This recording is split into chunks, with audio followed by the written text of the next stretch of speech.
Hey, happy Friday, everybody. Christopher Dahl here. Welcome to the studio. Hey, welcome aboard. We've already got folks in here.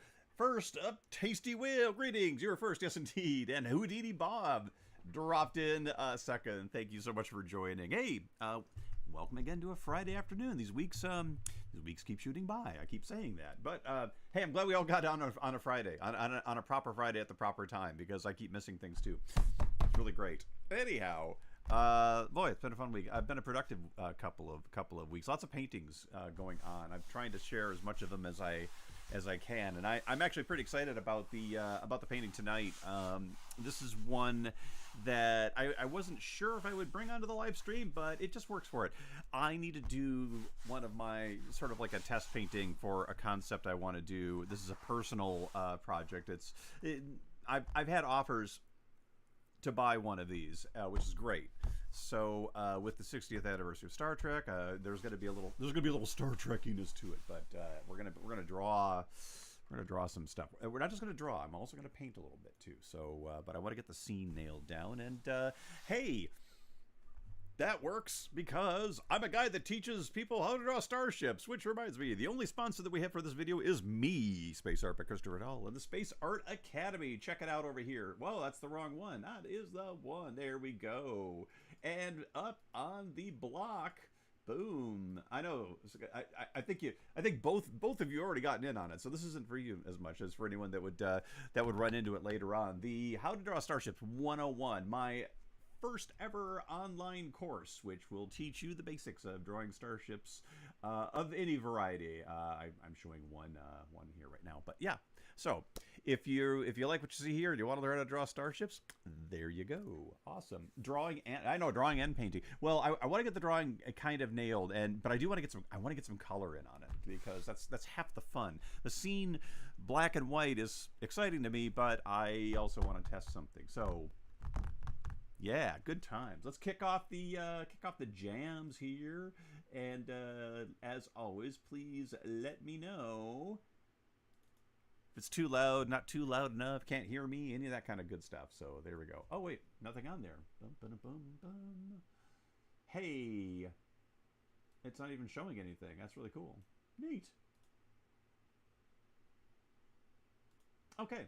Music's not working, so we're not going to do music tonight. Let's get right on into it. There we go. Boom. All right. Oh, the stuff that's been going on. I'm trying to fix up the emojis for all of our member emojis, so that we can actually see them when people use them. I'm not even sure. Let's see if they're still working today. The code I have on this right now is not okay. So if you're a member on the channel, it may bounce these. I'm not sure. We'll find out. I've got to get a better one. All right. So the subject of the painting tonight, I've even brought my stuff to it, but let's get the scene here laid in, right? So I've got a pencil. I hope this is will come in dark enough. This is a 2H. It's a little harder, but I'm a heavy hand. So what I really want to do is lay out this corner of the page here. I know I got some shadows today. What's going on? Oh, it's my my window. Yeah, hang tight. I did not properly turn one of my lights. Hang on. Forgot that one.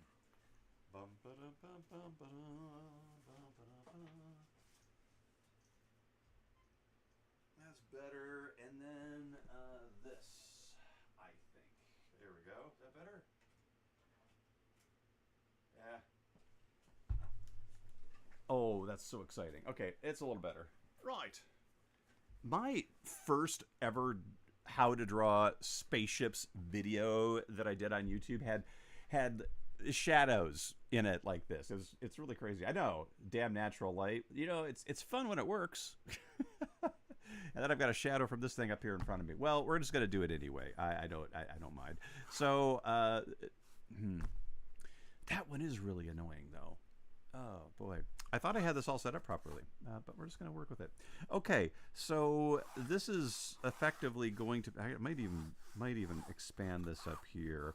I'm doing a little layout design. I don't want my. I don't really want the starship in much larger than this. I want it in the scene, and then over here in this corner, down at the bottom over here, I have a background element. Actually, I think this background element's going to be kind of weirdly here, and then some others, and then yeah. Oh, I remember now. Okay, wait a second. No, this is, yeah. So this is where the big planet is. There's going to be a planet cracking and exploding right down here. Okay. Whoa. Proper circle here. So we're kind of seeing it from behind, right?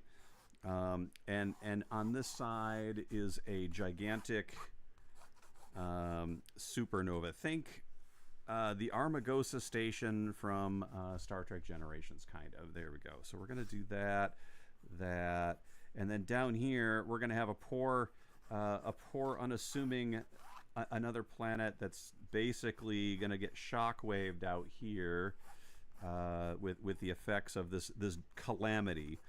And then up here, our ship is going to be escaping, and I think I want it to be. I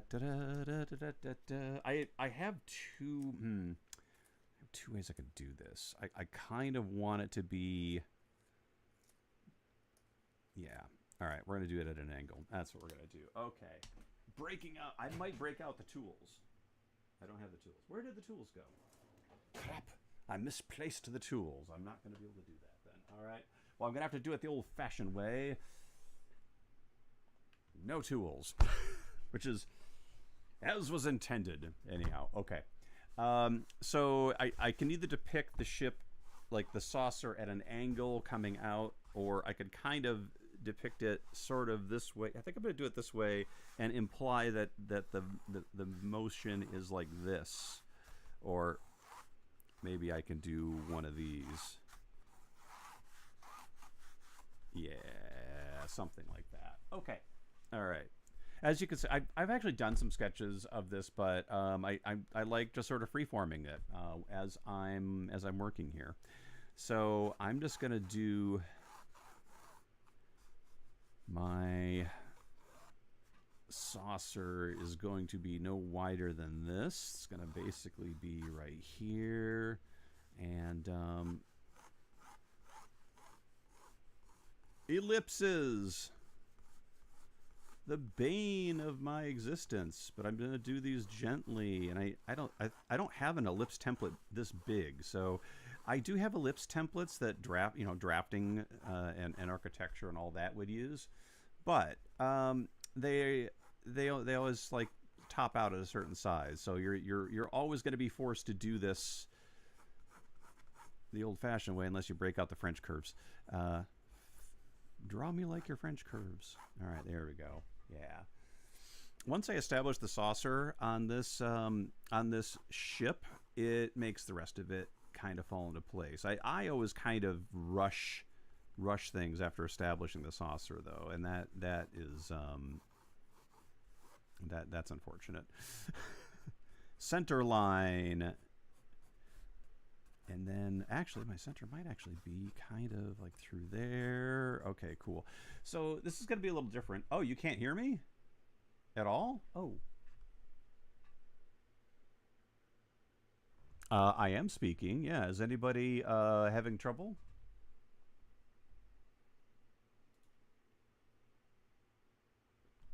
Let me know. Folks, in chat. Louisa, you've had...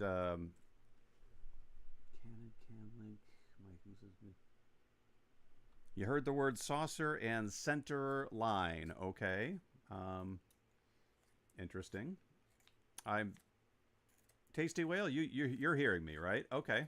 All right. I'm not showing anything here that looks like a problem from my end, but I will take a look. Do you did it cut out on your end, Louise? Let me know. Okay. This is, of course, going to be the shortened version. No cutouts? Okay, cool. Full sentences. Very neat. Cool. All right.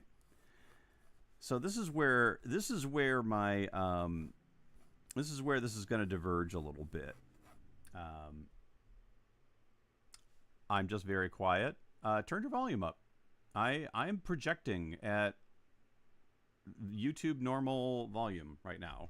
Like everything seems to be right there. If I talked any louder, if I spoke any louder, I would blast out the blast you guys out.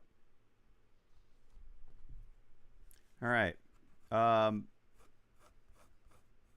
Yeah, seriously, I can't like turn my gain up without causing serious problems. And I'm not gonna. I can't do that. All right. Boom, boom, boom. Okay, so center line coming up through there. You have turned the volume up. Okay.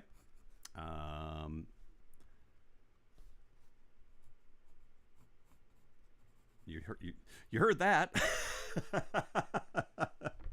I don't know what to do. I really don't. Is anybody else having difficulty with the volume? Are you feeling? Is anybody else feeling like my volume is low? Not meaning to pick on you. I trust. Yeah, Louise, I trust what you're saying. So I'm not being difficult about that. I promise. Sounds YouTube normal there. Sorry, tech problems. Louise, do a refresh on your browser. See what happens. See if that kicks it on in. Just do an F5, whatever you're using to watch this, or I don't know if you're on an app or something. I know. Okay, so I watch a lot of YouTube on Roku, right? Roku being the streaming device, right? Yeah, but thank you for bringing it up, Louisa. So don't feel bad, because if it is a problem, I need to know about it. So I appreciate that. Okay, so that's fine. Your YouTube volume slider set to mid range. My booming voice.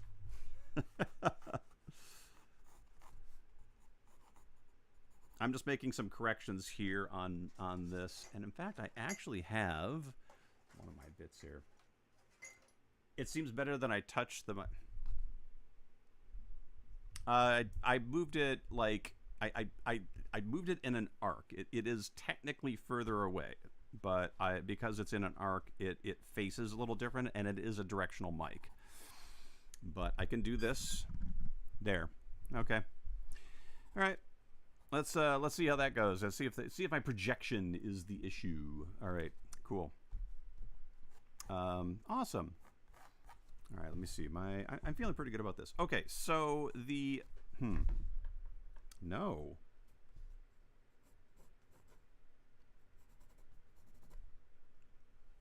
There we go. Okay. Had to put my head in there. Some have directional. Yeah. Oh, my mic is extremely directional. I was speaking off axis to it to avoid plosives. I know. Head view. Boom. I have. I'll tell you right now. I lost so much footage shooting the how to draw starships video because of my head getting in the camera. It was so silly. It was ridiculous. I'm like, okay, I'm drawing. Here, check out this cool thing I'm drawing. Oh, yeah.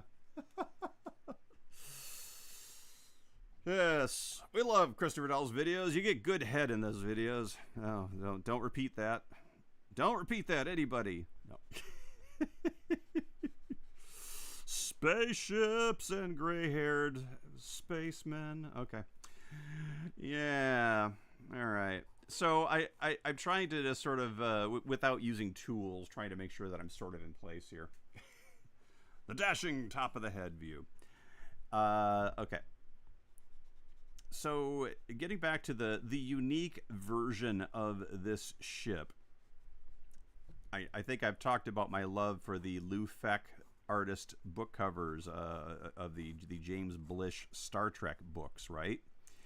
Well, they had a very unique design detail on the bottom of the Enterprise dish, which does not match and never did match anything that we saw on television or that was actually in a model kit. It was this flat, like the bottom of the saucer goes flat and then it connects up to the neck. It's very radical. And then there's little windows along the little lit windows are under here as well as at the top of the dish. I'm just going to put them in as well here.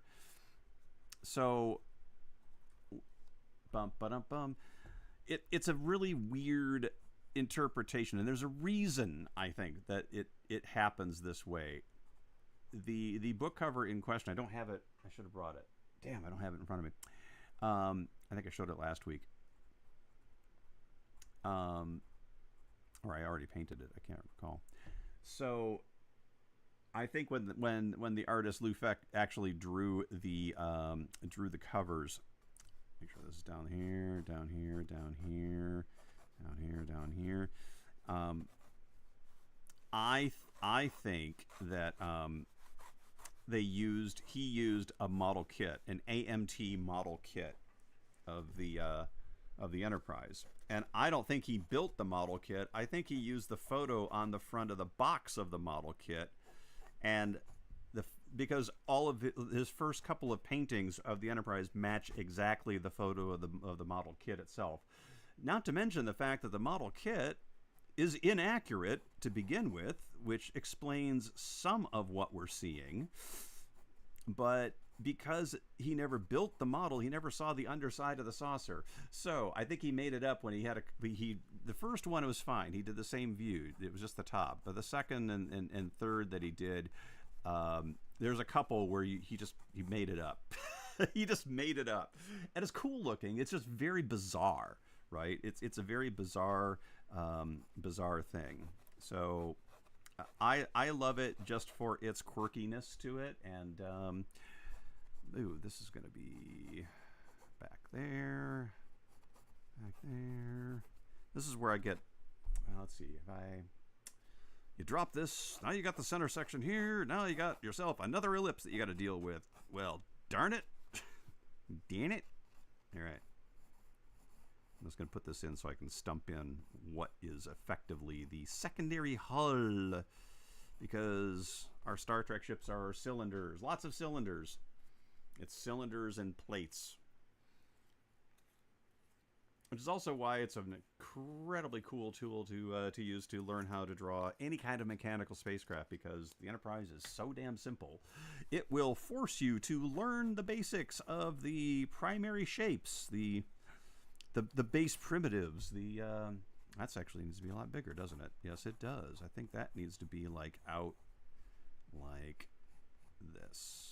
And yeah, I'm getting a little hairy with my drawing here, and I don't like that. That is a no-no. I do not teach you to do hairy drawings with pencil in my class. So follow what you see in my class, not what you see here. Oh, okay. And this is down, and I've messed this up. So that means I also messed that up. Boom. There we go. We're correcting. We've got a little more foreshortening going on here than I'd anticipated. So I'm going to foreshorten the crap out of this thing. Bring up the side there. Bring up the bottom there. Okay, yeah, I think we're in good shape. Okay. Okay, wait, did I keep my head out of the picture? I think I mostly kept my head out of the picture. I'm not sure. But when, we can get in here and see what's happening. I could have done better than that. Okay. Engines. This is where it will screw you up. It does not a bad idea to do the old 45-degree thing, making sure that your thing is excellent up there. Okay, cool. That goes there. There's one 2x4 goes there, and then the other one comes out the other side this direction. Now we just have to establish where the engines are.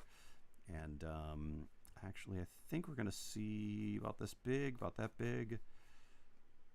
Yeah, bigger. I still make these weird proportion mistakes, even though I know the damn thing so well. But a little longer. Okay, yeah. We'll correct it in post. Remember, we're painting this one, right? So we will have the opportunity to do some fun stuff. Okay, cool. Is that looking okay? Yeah, it's looking okay. And then we'll see it. We'll see a bit of the other one, right? We won't see a lot of it. We'll see kind of like that. All right. Very fun. Now, let's get the old camera on in here a little bit, and I'll bring it in a little closer. There we go. All right, so I've got a good start on the ship here. 322, cool. All right, I'm sorry, I'm keeping track of my time because I want to see how this actually is going to work. I'm just going to treat this. I also don't really teach you to use anything that involves erasing in the class. We typically work just in pen, but here we are.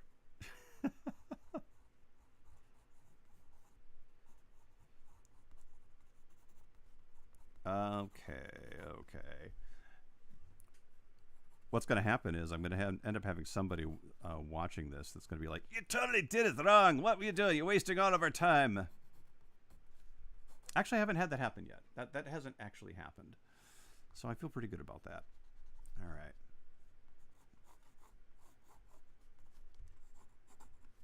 What I'm just kind of doing is seeing if I can't give this a little character before we go to anything like paint. There we go.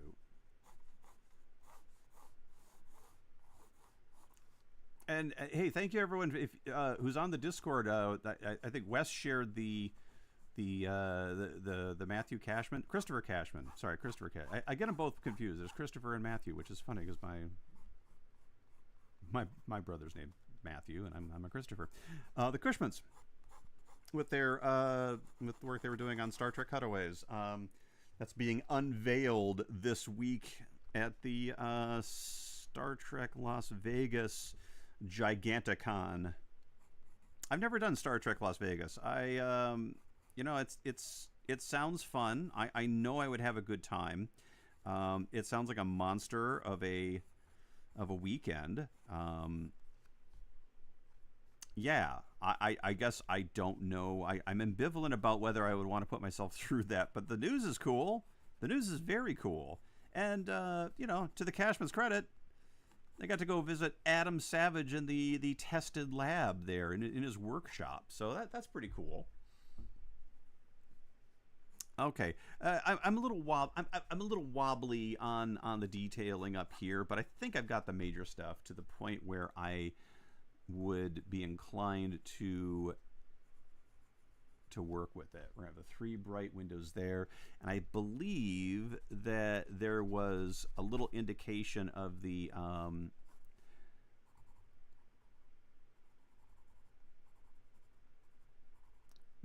they did get the call letters in properly, so we'll put those on there as well.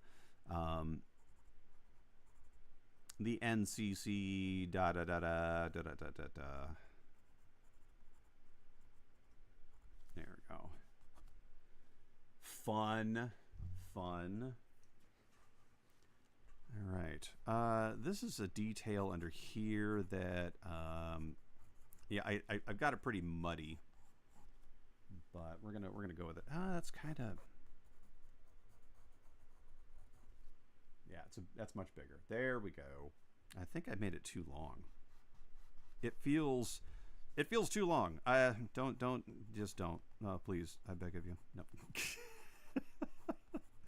The stuff he says. Did he say that on purpose? Yes, exactly.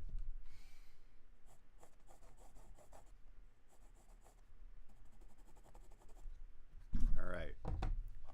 So we've got our ship stumped in, and yeah.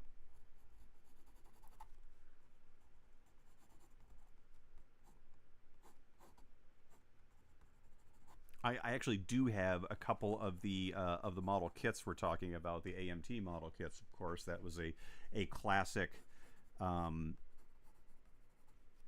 classic growing up for gosh, many of us in the of the era. So I'm reasonably familiar with that. Okay, now the planet that we've got going on here, I want to make sure that we look sort of planet-ish.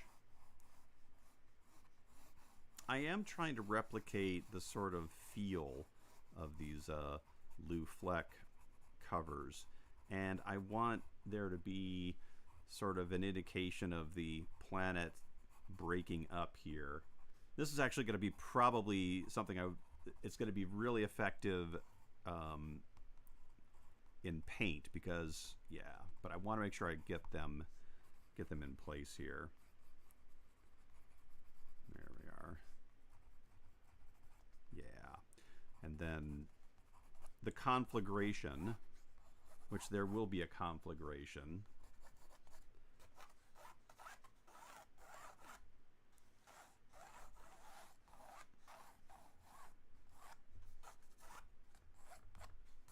Okay.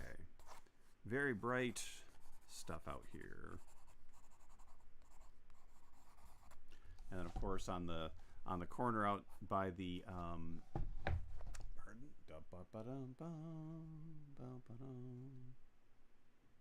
back up, up. Yeah. Whoop, hang tight. All right.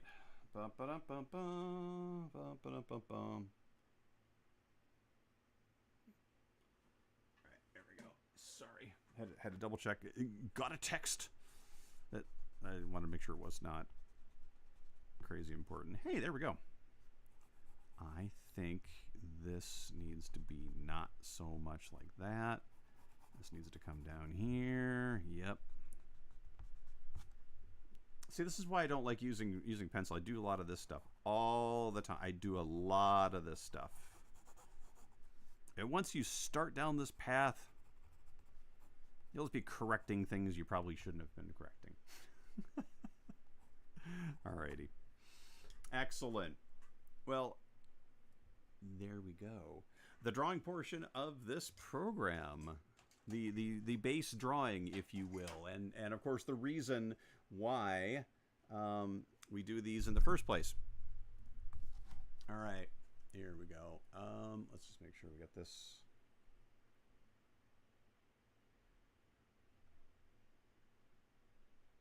I probably should be, let's see. Is this going to be my canvas or am I going to trace it on the next one? This is going to be my canvas today. I will go ahead and after this, there we go. So that's kind of, that's kind of the scene, right? And yeah. I want to test it. I want to test it on the size just to sort of get a feel for the like of it. 'Cause I've got a different canvas shape and size that I really would like to try. It's one of the wider ones, like I've done, kind of like my kind of like my sign back over there. But for right now, I kind of want to try it on this shape just to sort of see how it is. Yeah. So anyway, let's go ahead and get rolling. And I've got my acrylics out, so I'm going to probably just proceed with acrylics for today. Anyway, yeah. Let me find a place for my water. There we go. Once you start that on that path forever, it will dominate your destiny. Exactly. We're doomed. We're doomed, I tell you. All right. So let's see.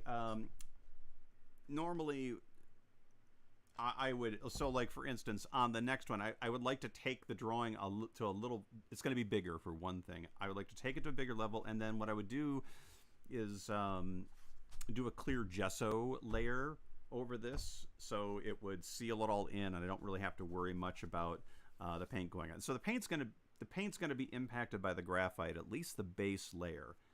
But I'm kind of okay with that. It's gonna be a little bit of a muddy painting, I guess.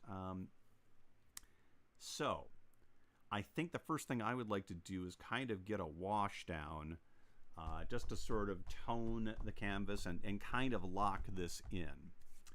So let's see how I want to do that. I think I would like to do that with a little burnt sienna. I don't have a good transparent right now, so I'm just going to have to sort of wing it on this. I can make this work. All right.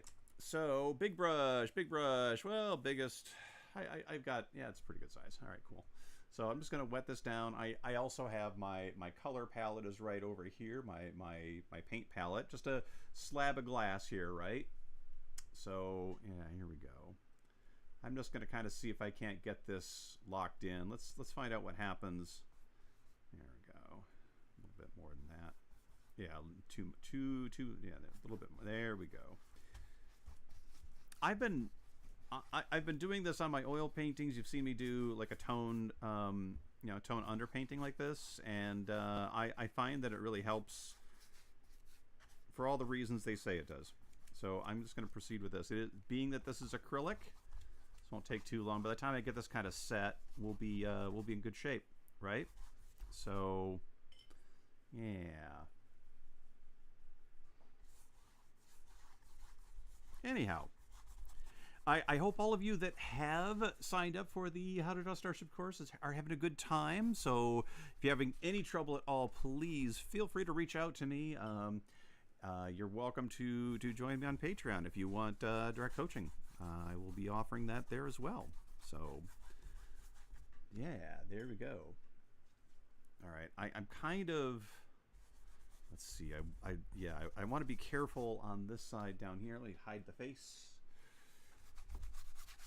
I've tried to be respectful of where the light is going to be the most prominent in this painting, and actually I want to get this. Hold on a second. There we go.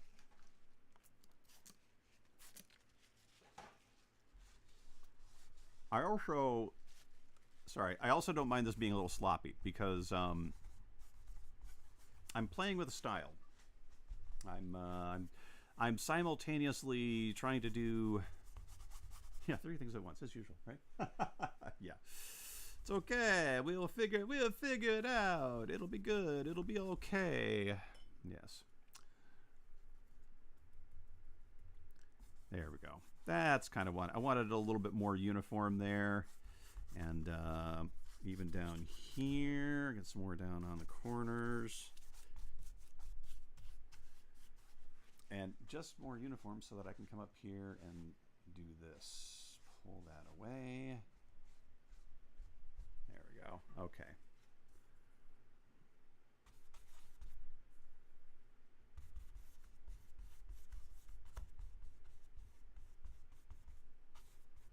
So kind of a dynamic scene, if you will, right? That's the goal here. And then I'll just eliminate the white. Eliminate the white of the canvas, that is. Eliminate the white of the canvas. Shoom. There we go. And then that. Okay.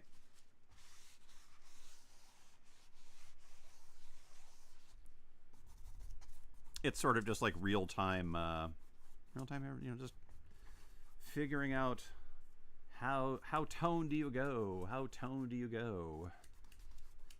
Anyway. So tomorrow night I'm going to be an MC at a wearable art pageant, kind of like a fashion show, downtown Oil City.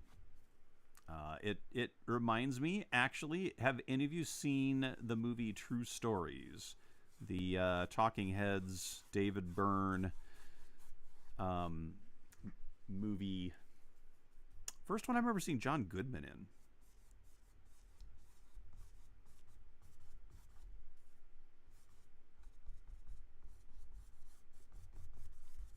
Very similar vibe.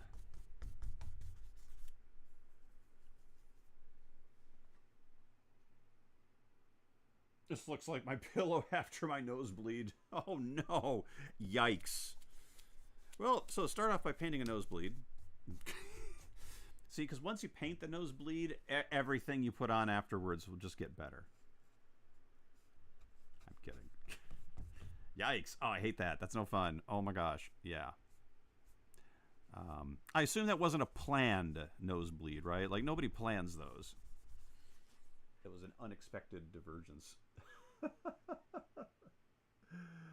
The space art, of course, looks great. Thank you. Yeah, it's having some good responses so far. It will teach you all the basics. We don't go into the color yet. I've got other classes. Like, the painting part is not included. It's just the drawing part. But that's the important first stage, right? After that, everything starts looking really fun. So there we go. All right, I'm gonna let this set up. While I'm doing that, I am gonna get some more paint out. I'm gonna go for my, what are we gonna need? We're gonna go with ultramarine blue, and I'm gonna move this out of the way. Oop, there we go. Well, maybe I won't. No, I will not. I'm gonna leave this right here. I'm gonna mix up a nice dark that we can use. Not 100% black, but really close, really close. Where is my... I know, I'm just reaching across the board here. A little bit of burnt umber. And for this, I'm actually going to need a red. And my red today, I've got quinacridone magenta. I thought that I had alizarin crimson in the mix. I don't, which is kind of a problem. So I think I'm going to have to work on that. Okay. Yeah, so I'm just going to mix these two together. The burnt umber with ultramarine blue, it gives you a very deep, basically a deep black, but it's a little warm. Excuse me. So I'm going to add a little magenta to it, which is going to shift it a little to purple. But that's kind of where I want it to be. Yeah, we've got sort of a violent thing going on. I can come in with a cooler black towards the middle. Right now I want something that's a little velvety, grayed down, and there we go. Yes, indeed. I was free-forming it here. The problem is I've got a black and white sketch of this. I don't have a color sketch. So this is kind of one of, well, I take that back. We did do one on the live stream a few weeks ago. So yeah, I did sort of a small sized piece that was close. All right. I think for this I would like a, oh boy, what am I gonna get here? I'm going through all my round brushes. I'm trying some out, so I'll try this one out. This was actually looks like a decent brush, but old. So that's if that's the only problem it has, I'm okay with it. All right, head out of the way. Awesome. So I'm just gonna get the planets are gonna be backlit by this powerful explosion, but there we go. And yeah, this is gonna be really dark.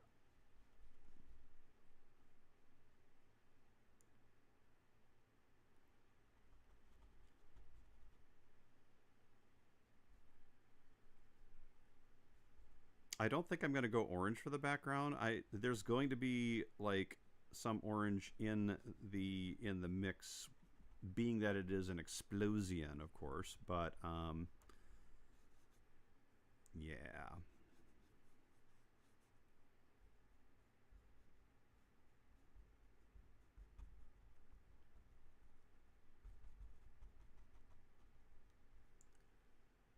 Yeah. Anyway, I'm really just doing this on the quick.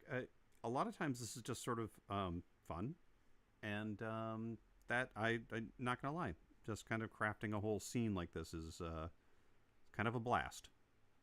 Ha! He's painting planets exploding, and he called it a blast. Yes, that's very important. Yes. This was a planet that had 2 small moons. They're all being decimated, unfortunately, by the explosion. There's going to be a small one out here. I'm just going to put that in so I don't lose it. There we go. Righto. And then I'm going to switch to a slightly smaller brush because I want to get some details in on the sheep. Okay, so first off, there's a ring around this nacelle that is dark. This is one of the anomalies of the of this particular design, so I'm going to make sure I get that in properly because that's a weirdness. It is very weird. That it's also one of the reasons why I'm pretty convinced that they used the photo of the model kit. Why am I obsessed about this? Why do I care? I don't really. I just what I noticed. Okay, it's not gonna like ruin my day. Yeah. Mostly it won't ruin my day.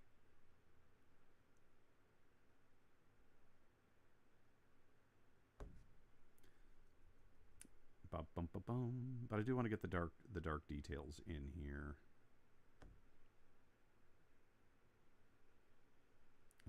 I can tell how sticky this is. Once I can tell that the base color is no longer too sticky, then we'll be in good shape. And because I can still see the drawing, I don't know if I can actually kind of see what's going on in here a little bit. And I remember basic details and things that I know that I want to capture as lines. So, yes. I don't want to lose that. I don't want to lose that. And we'll get one out of here too. So we're going to be on this side.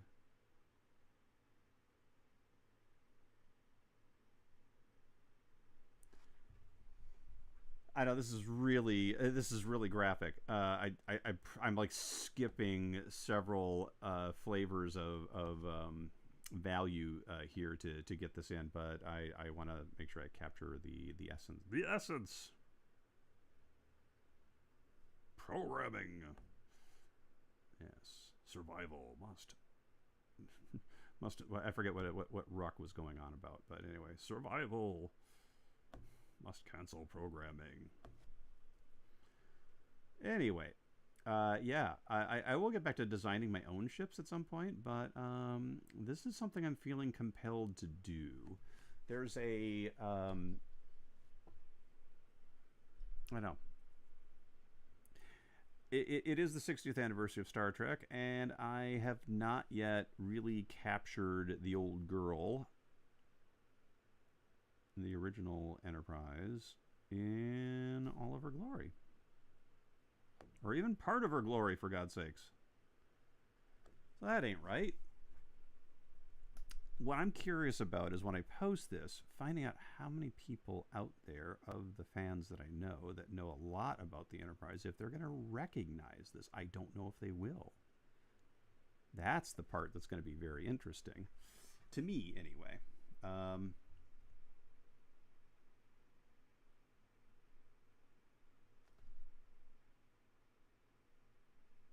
I mean, if they do recognize the particular flavor of this Enterprise, I would be thrilled. I would be thrilled. All right.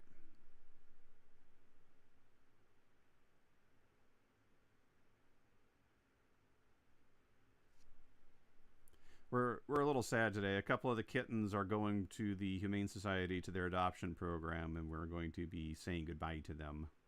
So that's our little short cat update. I just heard Stephanie coming home, which means she's probably taking them. Oh, it's really frustrating. We have some adorable kittens that were just rescued. So if anyone wants a cat or two, we're having a buy one get 6 free special. No, we're not. I'm not going to do that. Not going to do that. Okay. Bum bum bum bum. Anyway, good but understand. Yeah, it's sad. I am thrilled that we were able to help them. Oh my gosh. Yeah, we're kind of not getting a lot of help from the neighbors. So far, the neighbors are just finding cats and going, "Hey, there's some cats. Can you take care of it?" And that's getting a little old. I'm not gonna lie. They were helping out before, but now it's just like, oh, for fuck's sake. Sorry, I said the F word. Sorry, I didn't mean to. It's frustrating, you know. We do what we can, right? And it's tough for everybody. That's true. You cannot keep them all. You absolutely cannot keep them all. And I'm glad that Stephanie in particular got out ahead of this with the Humane Society, because now we got it lined up. Now we got them lined up, and we know they're going to get good homes, which is really cool. So yeah. And for those of you watching who have sent us donations and gifts off of like our Amazon wish list, thank you so much. We don't say it enough. It really helps a ton, and it really is saving our bacon right now. So thank you. It really, yeah. It's tough. It's been a tough year. We're getting there. We're getting better. We're getting it, but it is a lot. So 20 cats. Oh wait, I did the math by the way. Okay, so cat facts, right? When cats like you, they need at least a good 10 minutes of your time every day, right? They want 10 minutes of, hey, I want to make sure you're still alive. Let's hang out a little bit, you know, that kind of thing. They'll give me the scritches, and then they're off to do their other thing. 10 minutes per cat. Now we have effectively 20 cats that are interested in us. So doing this, so 200 minutes. I was laughing with Stephanie about this. So basically 200 minutes of every day we spend just like addressing the base concerns of these little monsters. No. Oh, it's so funny. 200 minutes just dedicated to the cat, to the cats. Absolute bums, let me tell you. I'm kidding. They're not bums. They're great. We love them. All right. So the scene is coming together. As you can see, we're going to have it's going to be backlit, right? So this is an explosion of epic magnitude. Yeah, that kind of explosion. And so there's going to be a lot of stuff out there. The light on this is going to be interesting. I have to think about that for a second. But I got to get the back end of the nacelle on the back end here. Okay, there we go.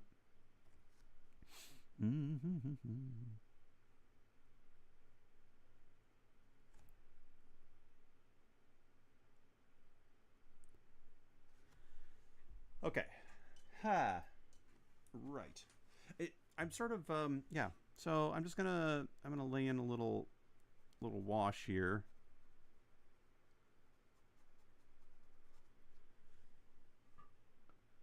And a little bit back over there.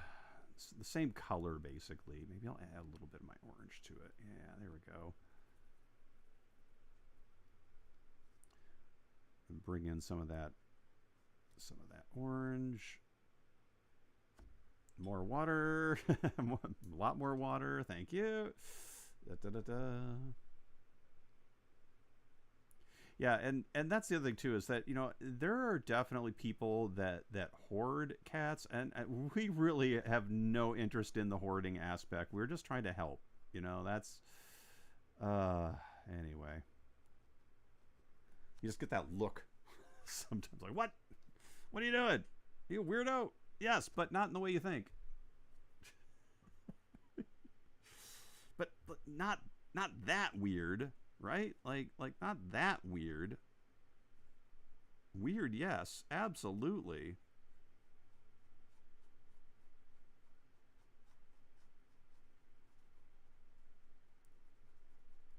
So yeah, I'm almost doing this just as a value study right now, and that's cool. We're gonna value study the heck out of it, right? Although I should have made this just one big thing. That's kind of weird. Yeah. Oh well. We will get there. We will get there together. Like that. Yeah.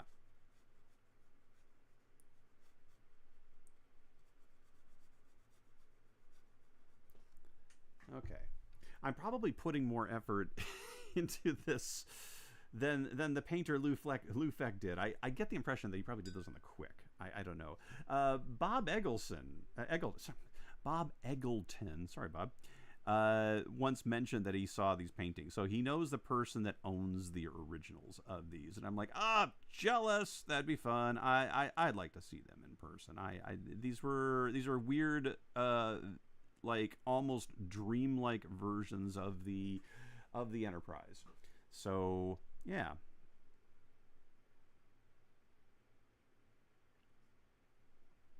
Dum ba dum bum. Cool. Yeah.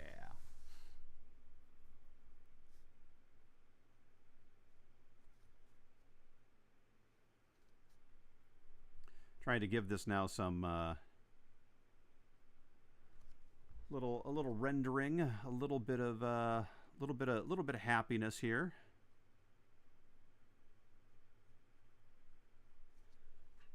So yeah, and then planets cracking up. Yeah, there we go. Right, and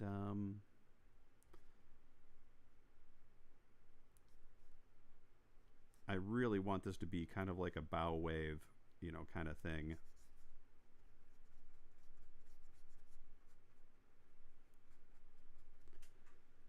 With planetary wreckage behind it. On this painting, this is going to be a small detail, but one of the reasons I want to do a big painting is so I can really capture what's going on with this thing, because this is going to be cool. This is going to be another one where it's just like wreckage. This is another planet in the distance.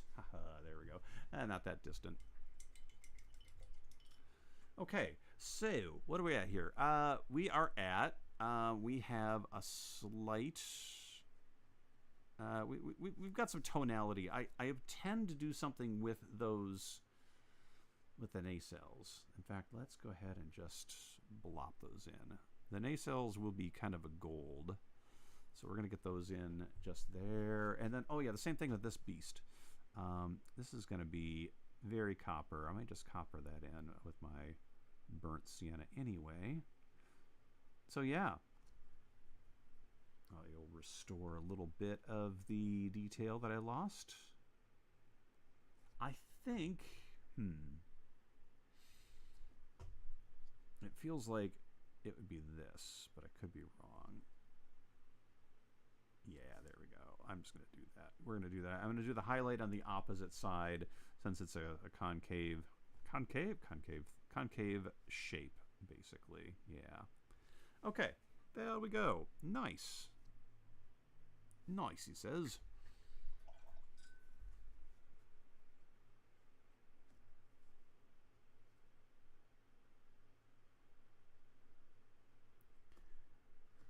Boom. Okay, so this background is almost set up.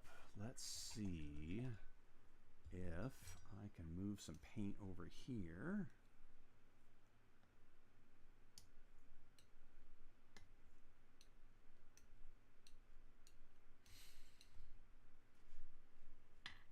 Now I have to kind of think about this. The what I've got the worms in here with the intention of doing some cooler colors that lead towards the warmer explosion. The warmest colors will be on the Enterprise itself, but this will be warm shifted, cooler from the background coming in. Bingo. All right. I'm gonna start with some ultramarine blue again. I'm gonna get a little bit more this time. There we go. I still have some. I'm just gonna let it. Oh, I probably shouldn't have done it right in there. Okay. Yeah, let's not do that. There we go.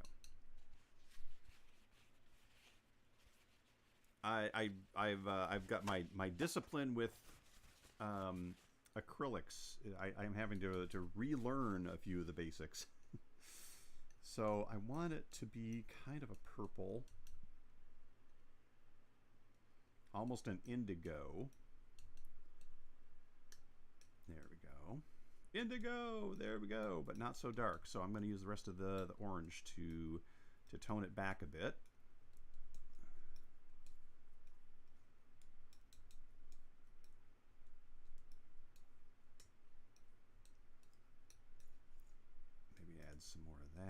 sort of also tone. This is very, very dark. I'm going to want my yellow oxide to lighten some of this. I'm going to put that out on the board, probably just off camera. I'm probably going to need... I'm actually going to need a red. My red today is a cadmium red medium. I'm going to use that over here as well, just a touch. And let me see if I can get a section of this a little bit lighter with the...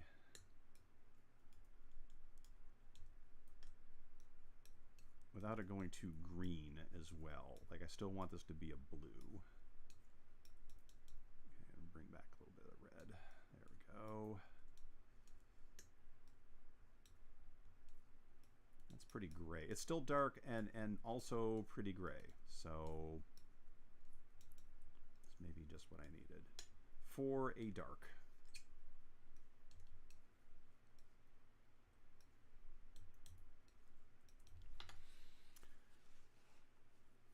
It's probably a little, this is like black.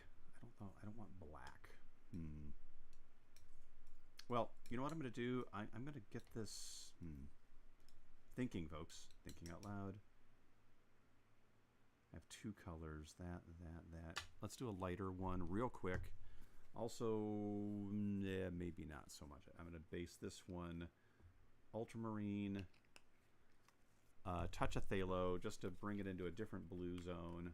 I'm going to put the phthalo up here.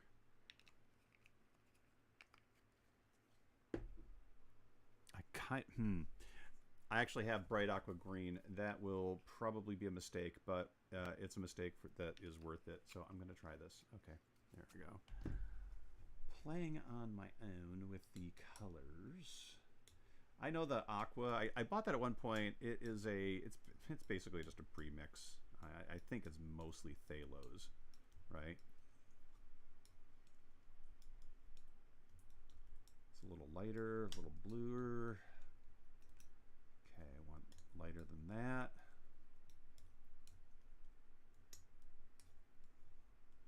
I was kind of thinking like a 3-stage blue background for space here, okay? And I want a little touch of this red just to neutralize it a bit.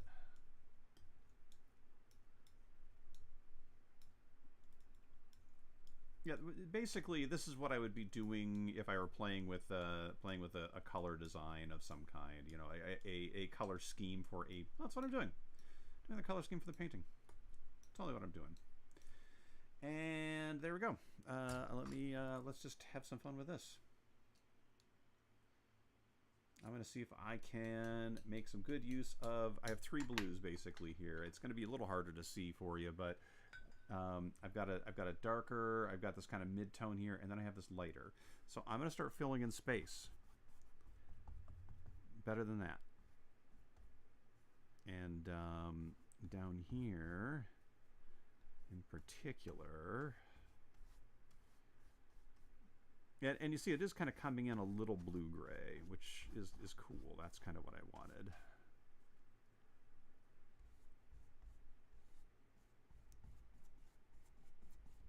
I'm trying to put it on gently so it doesn't necessarily mix with the orange. I'm really going pretty aggressive here on the background. I mean, I would normally let this dry for like hours, but I'm just gonna go for it. Okay, I'm gonna save a little bit for in and around here. Try to put this in pretty thick too.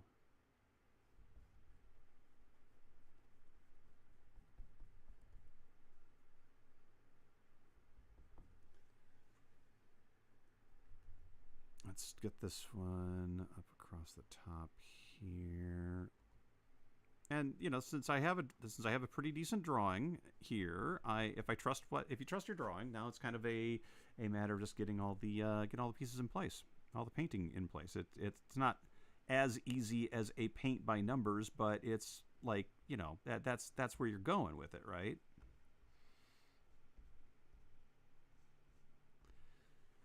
Which is where you want to be with it anyway. You just want the information. The information being whatever your shape is of your ship. I'm going to not use this color for the whole thing.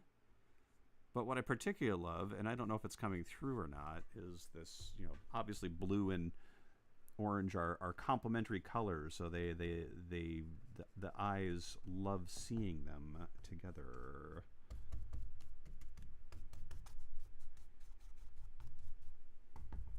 All right, I'm gonna go to a different one here. Water there. We're gonna hit this with a. This one's a little darker. Hopefully, I should have used the light. Maybe I should use the lighter one. Well, I'll come back to that. Just to really punch the. Yeah, I think I'm gonna do that. Happy accidents, folks. That's the stage we're in right here. We're just working the happy accidents.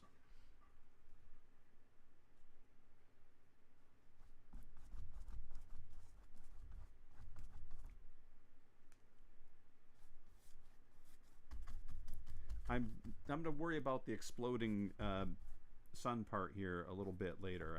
For right now, I just want this to be kind of filled in nicely.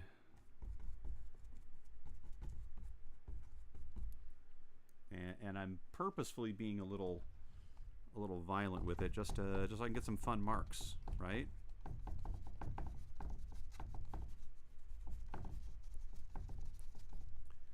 I'm not going to go too crazy on that yet.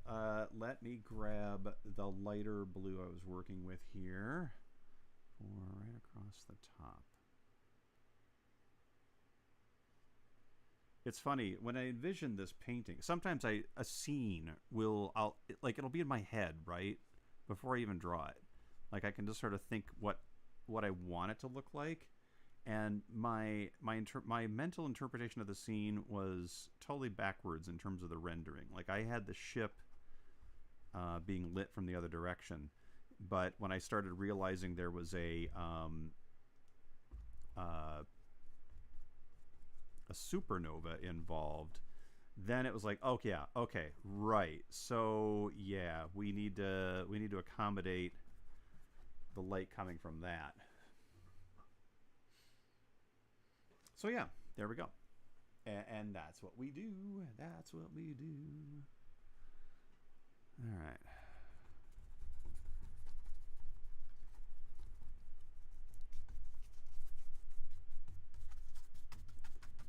Oh, now I'm just working the whole thing now. Go figure. Ha ha. Hey, ha ha. Dang. So yeah, there's actually another trick I want to employ here, since we're kind of getting into you know, colors that could be a problem together. Orange and blue correct. You know, they correct basically to gray. So like they'll cancel each other out. It makes it difficult sometimes. And I'm trying to use this really dark blue here, which has got a higher hue value. Whoa, no, I want that there. Give some character to this to the background here.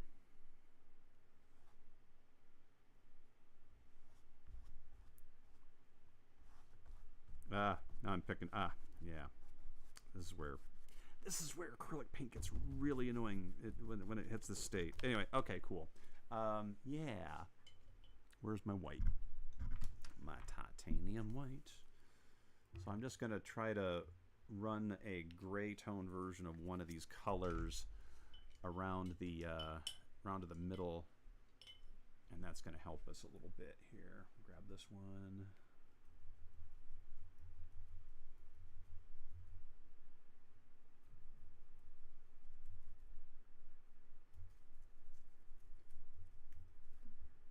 And this is going to be, yeah, right around the leading edge.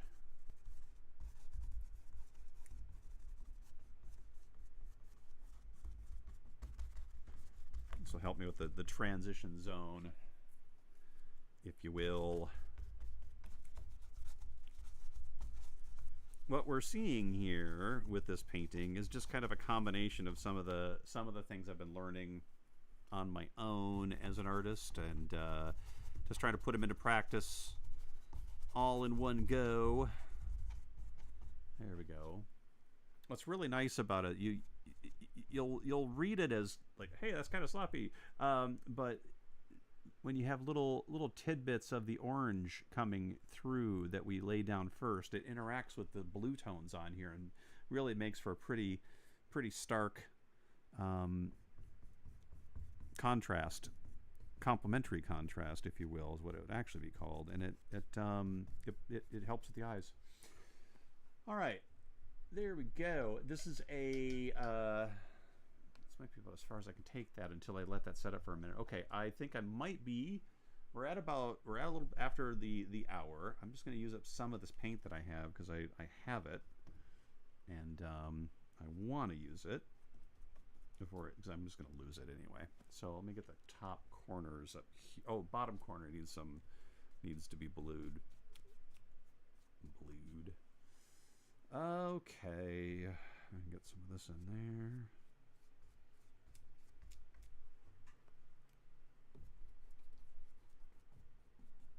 Cool. All right. Awesome. So yeah, I think I'm going to take a quick break. Let this set up for a little bit, and when we come back, I'll start mixing up some colors for the rest of it. We'll work the background first, bring it forward so we have the colors established, and then we can work on the ship. So sit tight, hang loose. I will be about 5-10 minutes tops, and we'll be right back. Don't go away. Thank you, everyone.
All right, we are back. Thank you, everybody, for hanging out with me on a Friday afternoon while I paint some space art. Thank you for joining me today. I'll bring the microphone back in. Thank you.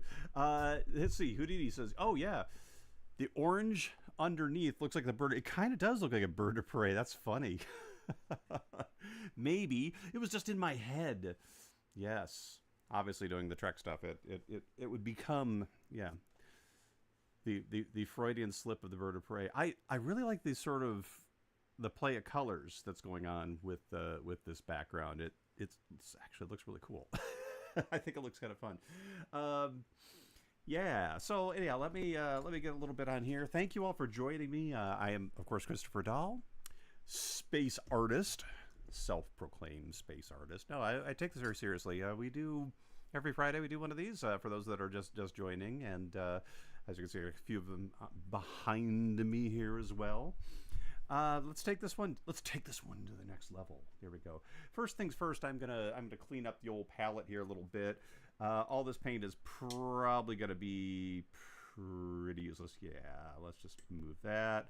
Leave that there. All the rest of this, though, yeah. Yeah, that's the shame of the acrylics. I had forgotten how fast the stuff sets up. It didn't catch me this week as much as it did the night I was doing the live painting, if you will. That was funny because oh crap, all my stuff is gone. It was happening to me real time. I knew it was happening. I'm like, oh yeah, stop, don't mix too many colors. Like, mix just for the colors that you need. It's not like oil painting where you can like line up 100 colors, or not 100, but whatever your amount of colors are. Yeah, pretty funny. Okay, so for the oranges, I'm gonna work on the warm colors here next a little bit, and let's get the. I really need I'm also constantly moving my stuff around. Let's get. I'm gonna do a little bit of yellow. I'm just gonna freeform this, folks. I have like kind of a prescribed way I like to set up the palette, but just having fun. We're just having fun. So when we get to my color class, and that is coming up, I'll be a little more appropriate. Okay, I'm not gonna do a little bit more of that. I'd like a little bit of my fresh reds here. So I've got those, and I would like I'm gonna go for the bright aqua green as a cyan, and if I need more, I'll put out a little more blue just for good measure. Actually, I got that phthalo. I got a little phthalo. I'm gonna leave that alone for now. Okay, so what I would like to do is focus on the core of this planet explosion, if you will, here. Core of the planet explosion. Yeah, because that's what these are the kinds of things we deal with here, folks. Exploding planets, starships, all of that. Yes, and I am learning that I've got to do my palette, my glass palette situation needs an upgrade badly. So that will be next. that's gonna be next. I'm gonna do kind of the same thing next year that I did before with the blues. We are going to get a couple of tones here. So my base. This will be my base. Let's get a little bit of magenta in here. I want to orange this up a bit.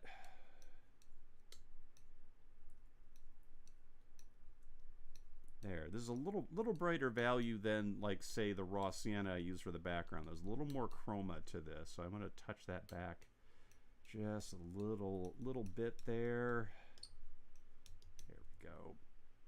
It does it. There's more orange in it than what is in the background, but I'm gonna need this. And for the middle, for the core, we're gonna go brighter. I'm gonna muddy up this yellow. I'm gonna brighten it up with this yellow here. This is a it's basically a cadmium medium hue, so it is a warm yellow.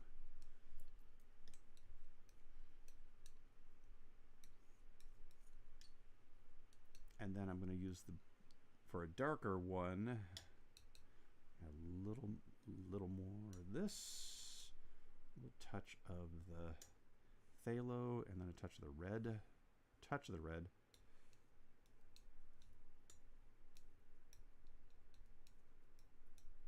This one's jumping. Oh, this is much darker, but we can use this in my favor. Yeah, this will be way dark, Chris. Way too dark. Way dark. All right.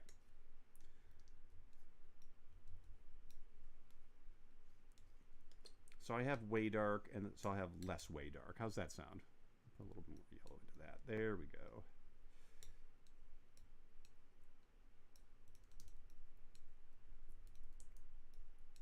Sort of muddy on here. Okay, there will actually be, I think I need a higher value oranges, but I'm not going to do that quite yet. Oh, that really ended up green. Okay. All right. That ended up too green. I think I'm going to work with those. I'll use that maybe a bit on the edge. We'll see. Okay. It's a nebula. It's a nova on the edge, right? Okay. Bring this back in a little bit there. I will turn my face off in a moment.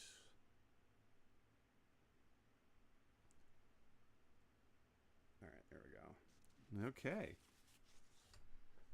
So, and face gone. Face gone. Face is gone. So I'm going to start in on this beast. Washing off the old brush here. There's going to be a little bit of, I would normally maybe I will do it. I do have one more thing of water here. But let me try my darkest.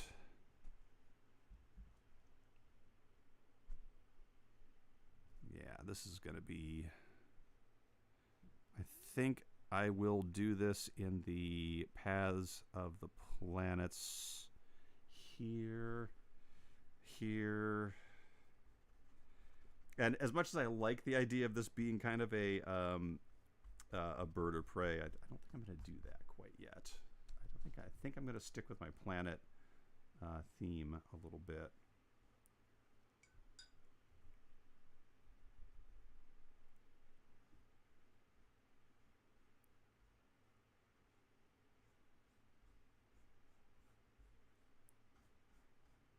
Although I do love that idea. I love that idea a lot. Maybe I'll regret it. I don't know. We'll see. Okay. And then I'm just going to dust in a bit out at this level. I got to be careful. It's going to pick up the other stuff. Okay, let's work closer to the middle then. I'm going to start in on this with this color. Let's fill in the splody bits. Yeah, that's the technical term.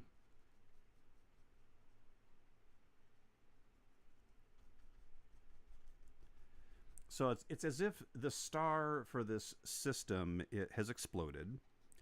Yeah, no shit, Chris. Yeah, and the main planet that the Enterprise was hanging out around happened to have been happens to be blocking the core of the explosion here.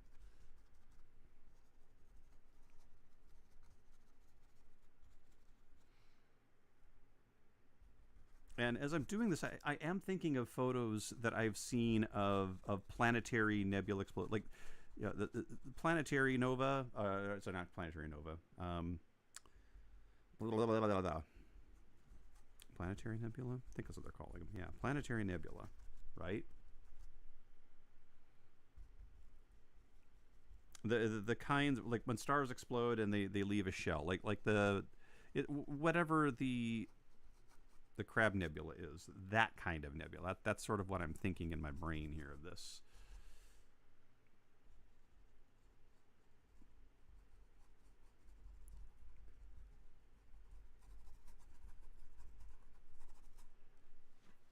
This might not be that effective, but I'm gonna go with it, and we're just gonna have fun with it. Let's try it down here. Get this in here. And same thing out along the...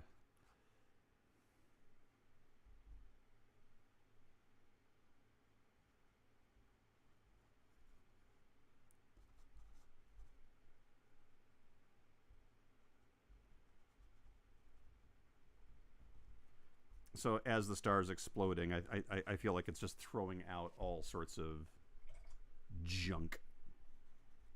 And that's what we're kind of seeing here.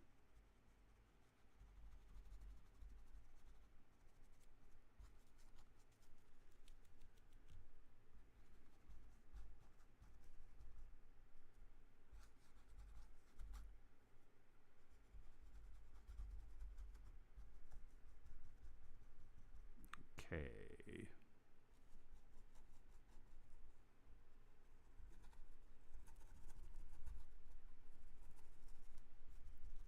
It's a big bada boom.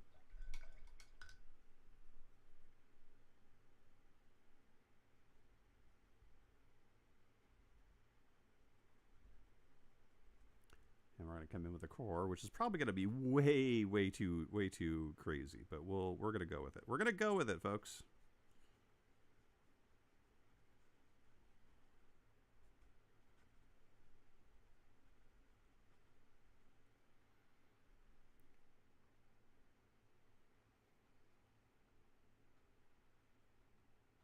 It's almost going to, if I'm not careful, it'll end up looking like an eclipse, and that's not where I wanted to really go with it. But we'll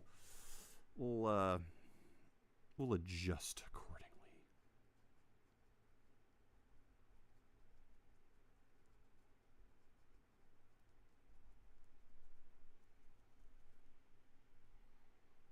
And a lot of what I'm doing today is just blocking into the colors anyway, so it's inevitably going to look a little scrappy until we get it refined.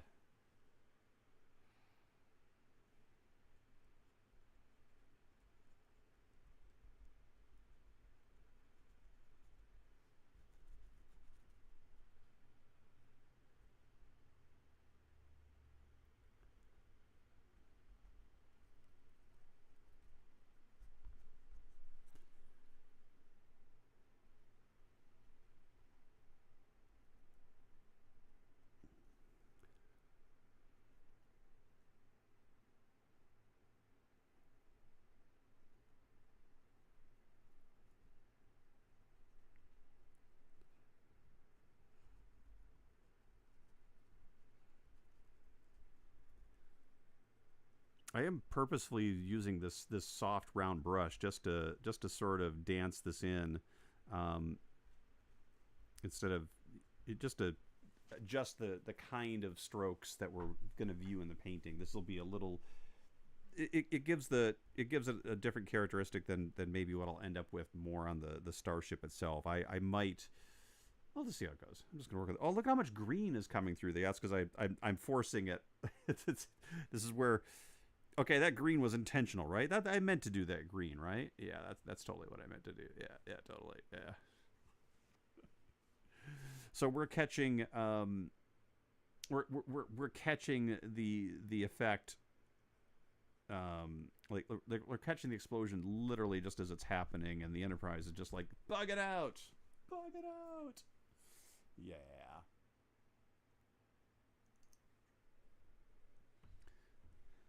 Well, we'll just have to add a little bit of the color here to the edge. So I love that, maybe the effect of this is the planet is being broken apart, right? So we're kind of seeing through it. The shockwave's just hitting as the Enterprise is getting out. There we go. Yay. And I'm just going to use this yellow here. Well, not that yellow. This yellow. This yellow right here. There we go. And this will start making the ship feel a little bit more part of the action here. But again, if I'm not careful, it will just trend. It'll just trend green. It may. I don't mind this being colorful though. There's a couple of these books that I keep referring to have very unique color schemes to them.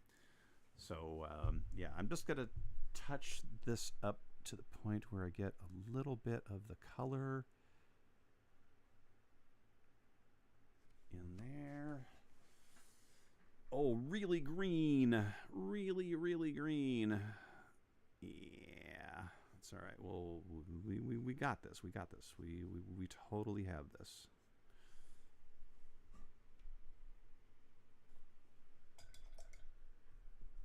Because we would also come in with some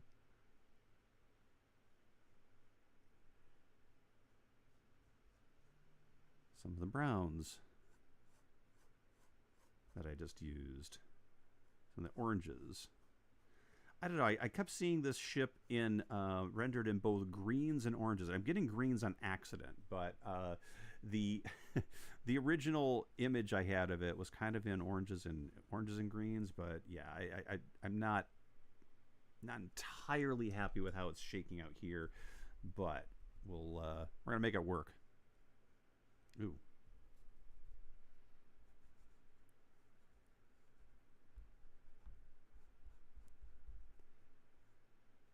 Too thick. Too thick.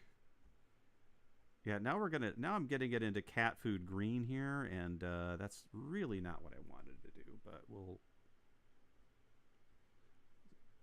blocking it. We're just blocking in, folks. We're just blocking in.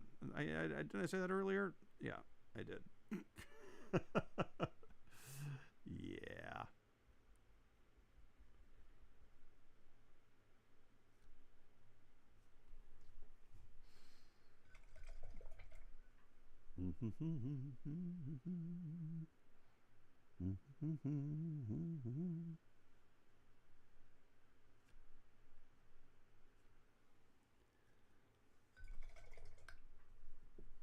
Okay.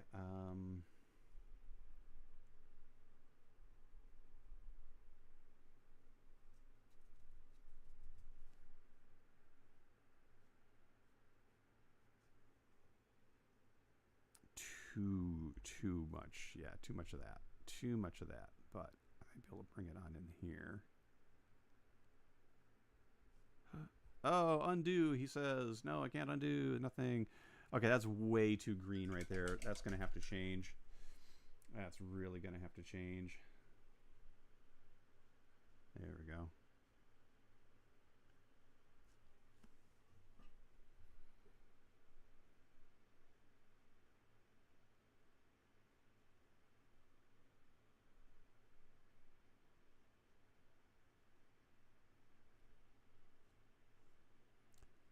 Just going to try to tone that down a bit.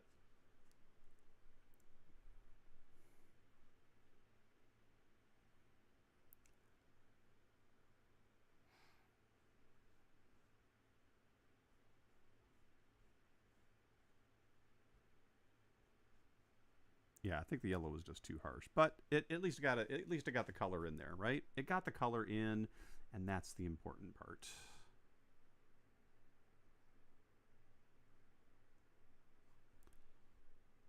Okay.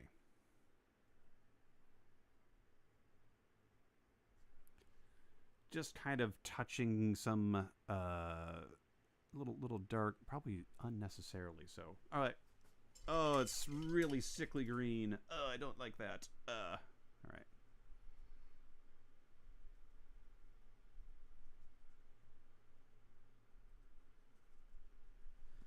Coming back down in here, kind of want to. I've got a little bit of my cadmium red mixed with the yellow here, just for proper color in the explosion. Maybe too much color. Too much proper color in the explosion.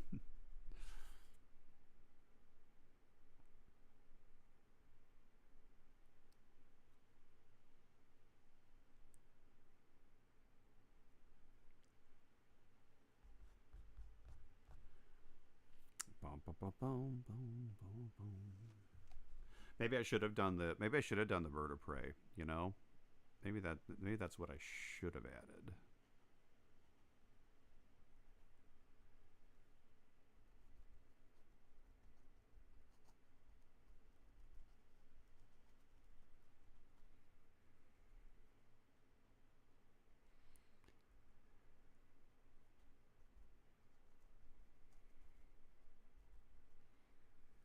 Okay, I'm gonna have to think about the Enterprise here. I don't. It's in this weird yellows, oranges, and greens. So it's registering as I've rendered in poo, which is not the intent, right? Not the intent at all. Oh boy. Well, we'll figure it. We will figure it out.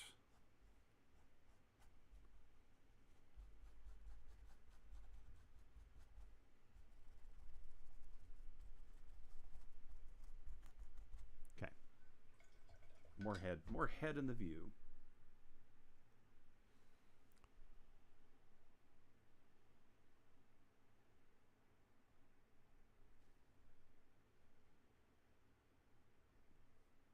And then this one over here. I really want to get this darkened up a bit more. There's can go over it now. Paint dry a little bit. There we go. Want this to be a featureless orb.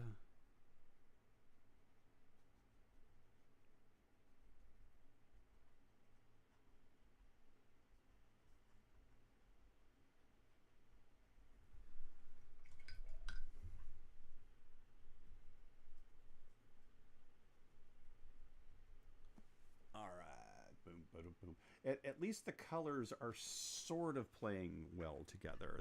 They're sort of playing well, not entirely, but we will get there. I'm gonna grab a little purple. I feel like I need to try this on the ship a little bit. There we go. Not only is it darker than what I had on there, but there.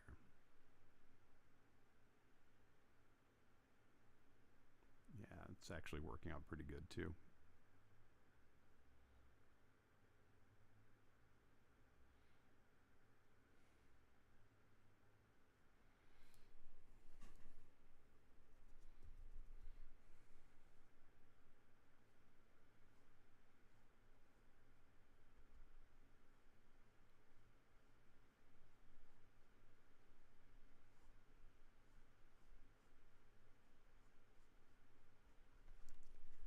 Yeah, see, now I'm just wrecking a whole thing.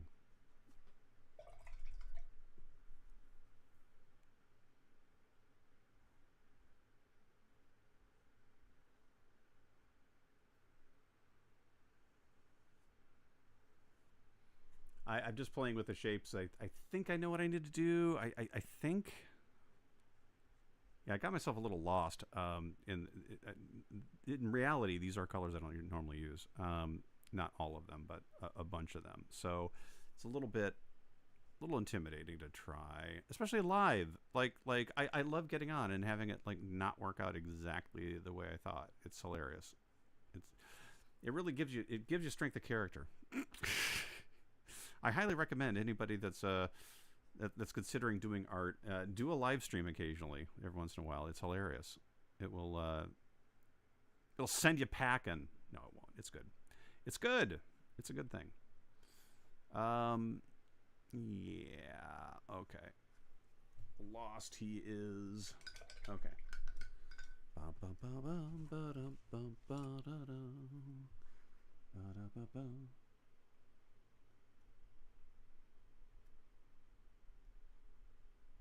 Let me see if I can.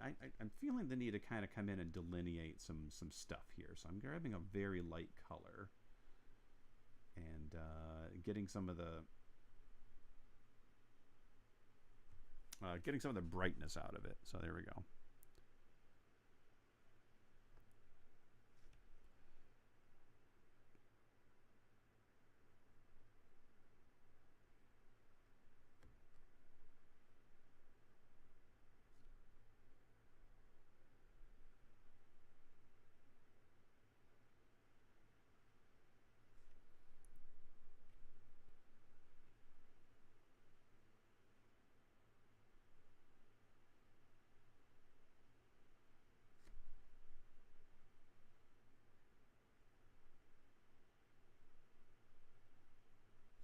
I feel like I had more control of this at the earlier part of it.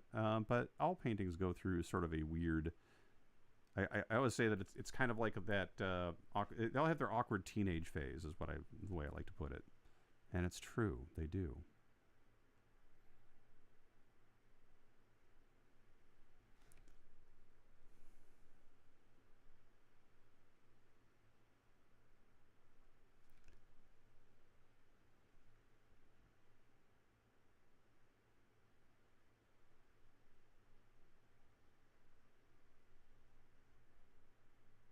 Oops.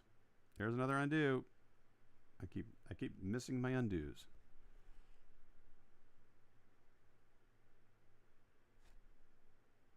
You know, the funny thing is I might be able to pull this off. I might be able to make this work. And if I did, that would be hilarious.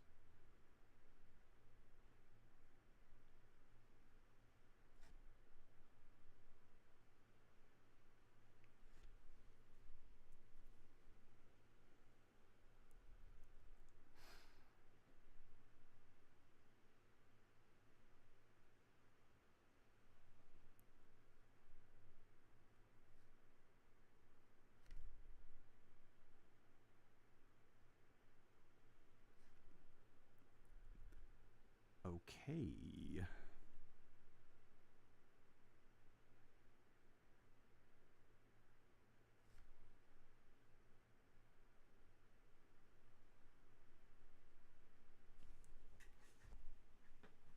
I can't tell if I'm making it better or worse. I think I'm making it better. I think so.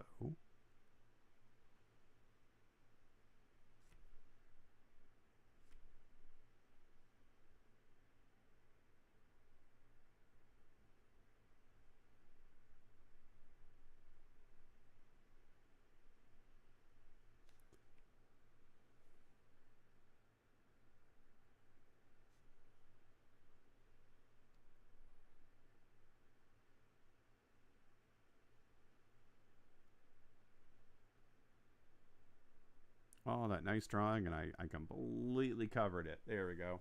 Okay. Well, let's bring it on back. Let's see. Let's take a look at it from the from way back here. It's looking pretty cool. I have to admit, I think it's looking pretty cool. I like to think so. Bow shockwave.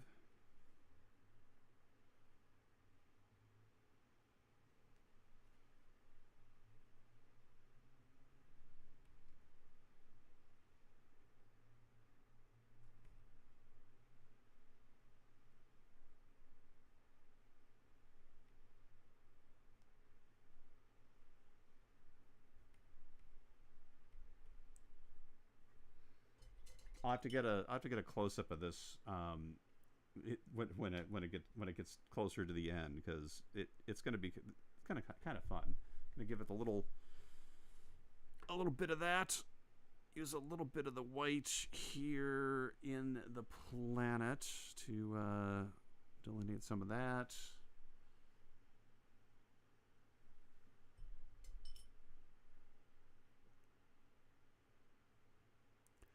I think I wanted...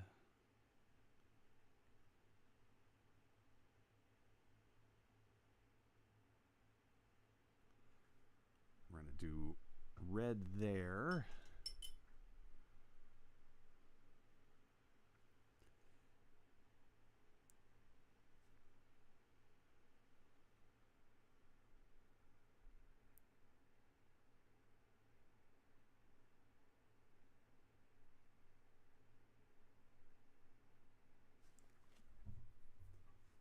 All right.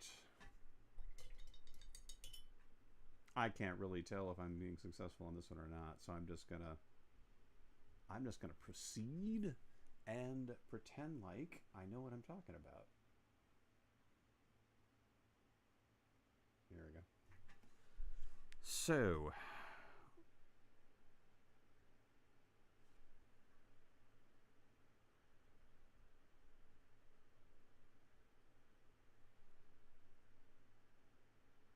I'm going to try working with this aqua color to see if I can bounce some details. Bug.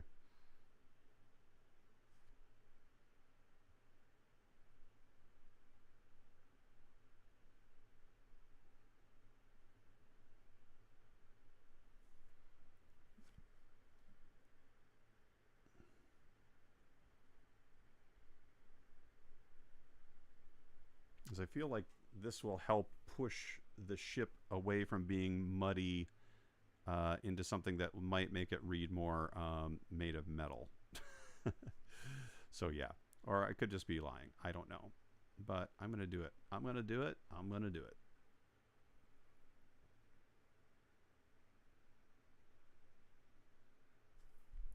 A hint to the other side of there. Hint to the other side of this, of the ship here, of the body. And there we go. I think that's gonna work. I think that will work nicely.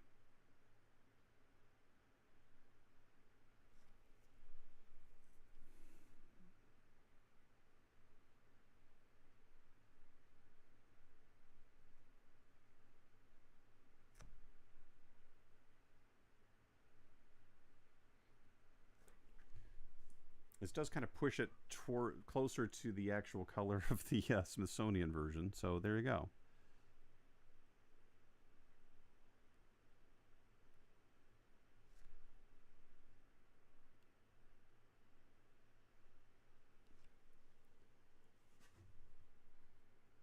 All right.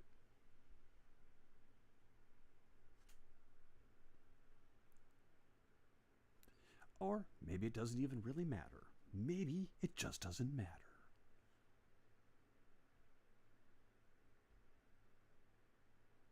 Okay.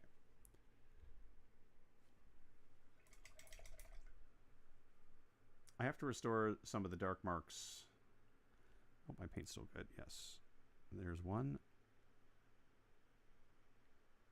It's very blabby.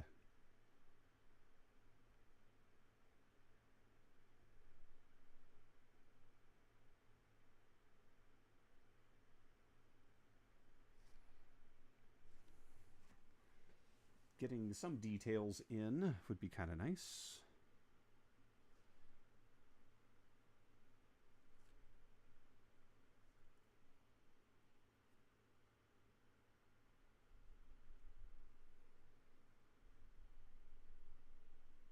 Alrighty.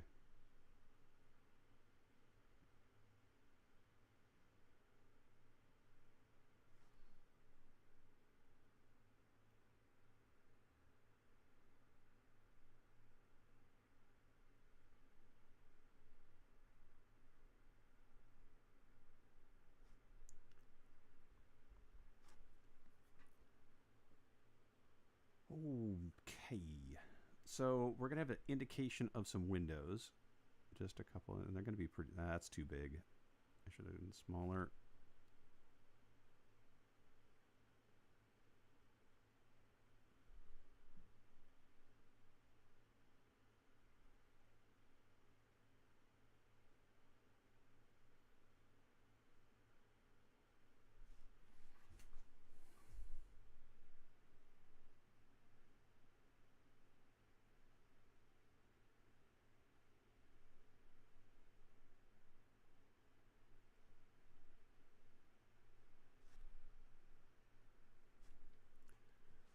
Okay.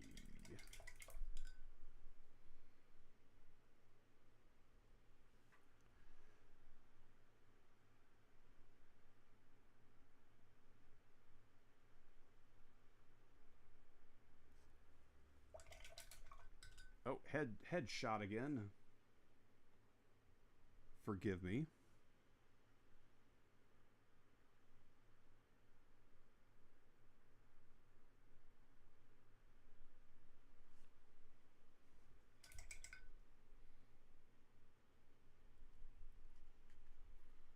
Yeah, a little too aggressive on that curve right there. There we go. That's better. Restore that a little bit.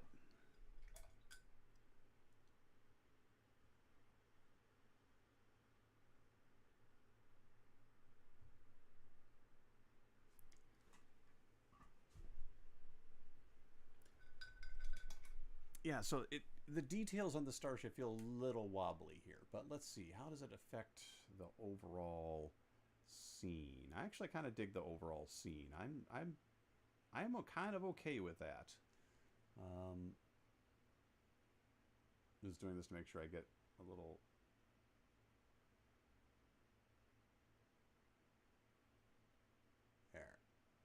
All right. So here's the overall view, everybody. What do we think, chat?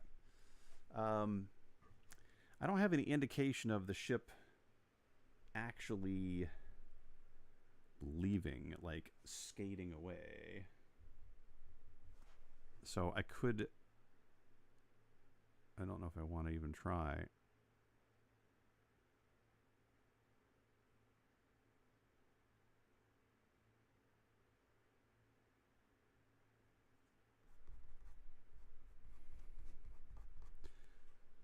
Nothing too major, just a hint.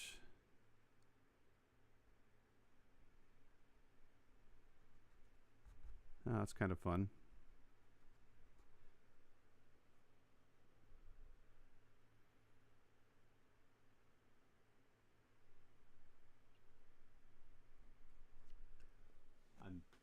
I'm giving it obvious. I'm doing like Don Martin Mad Magazine versions of motion graphics here,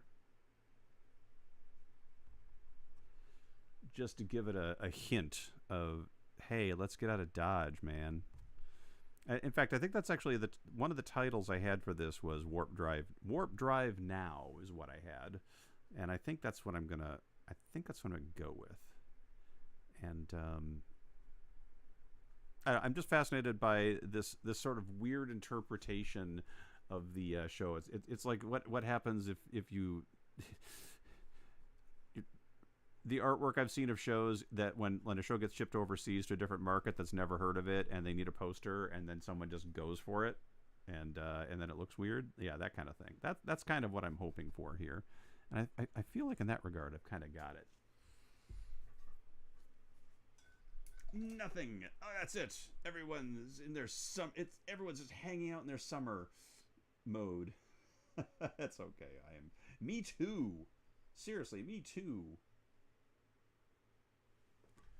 This isn't as obvious as I'd hope, so I think on the bigger one I'm going to work that out. All right, let's get some windows in, and after the windows, we'll add a few stars, right?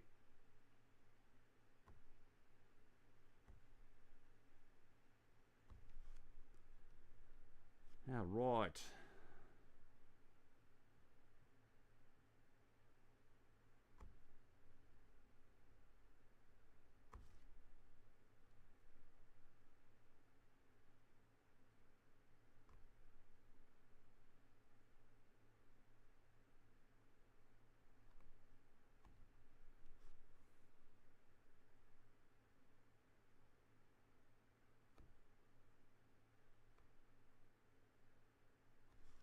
Chat says, this is boring as shit. What are you doing?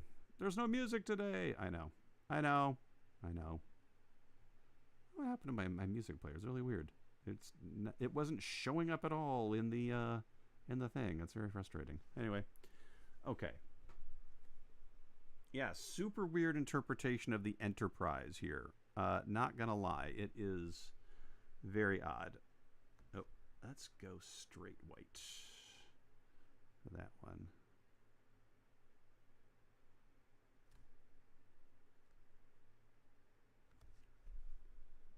We'll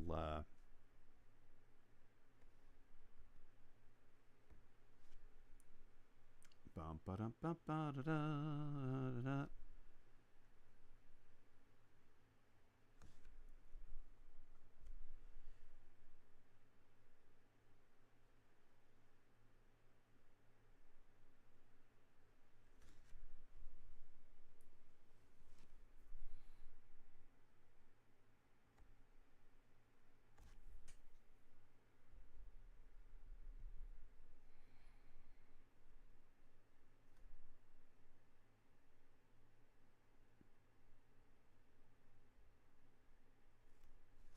Sometimes this little highlighting is the highlight of the painting for me.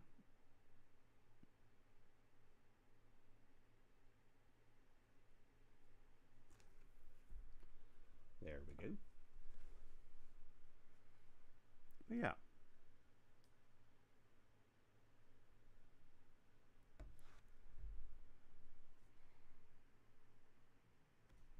Too much. Too much.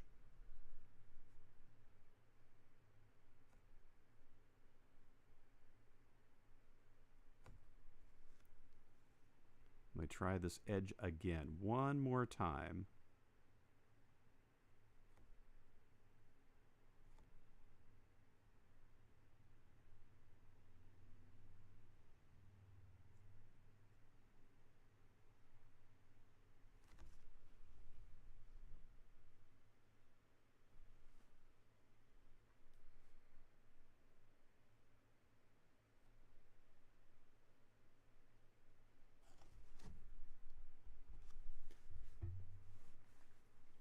This would be probably not the submission I would use for the Ships of the Line, but it may be a variation of it. I had considered also doing this scene, but using the Smithsonian Institution's actual color photos of the restored Enterprise model in their collection, and that is what I was originally kind of thinking of doing for it, and I might do my final version, that like something that just really celebrates the actual beast, the actual model, right, as if it's real, because that's the way my mind goes. Yes, rim shot, right.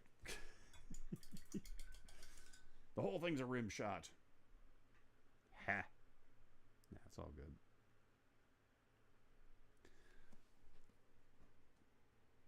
All right. Let's see. Da da da da da da da da da da. The center of this explosion would be very bright, so I'm assuming that, yeah, I think I got to do the edges here in kind of the way you would see it as if it was an eclipse, right?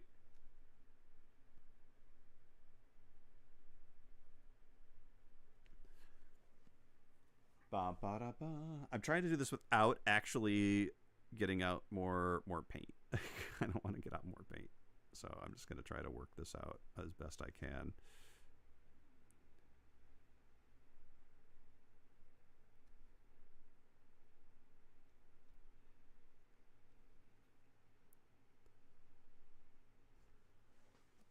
Boom.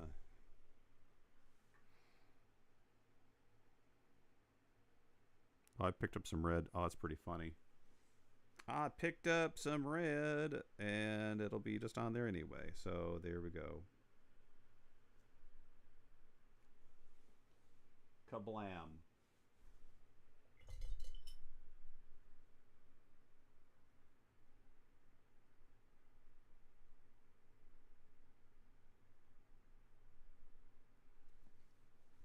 Adding more wreckage into the mix.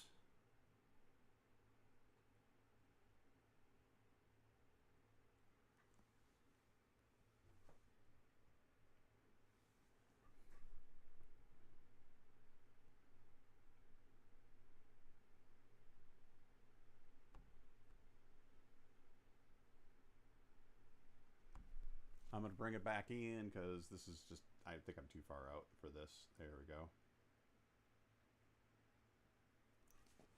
I'll try not to put my head in the way again, but there we go. It never seems to fail.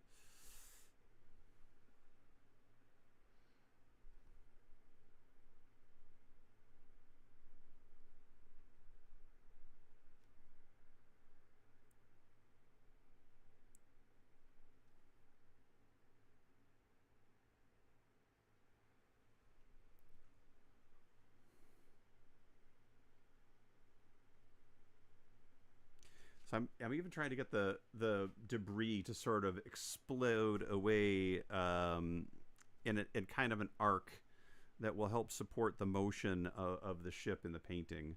So yeah, warp drive now. That's what we're going to call this one for sure.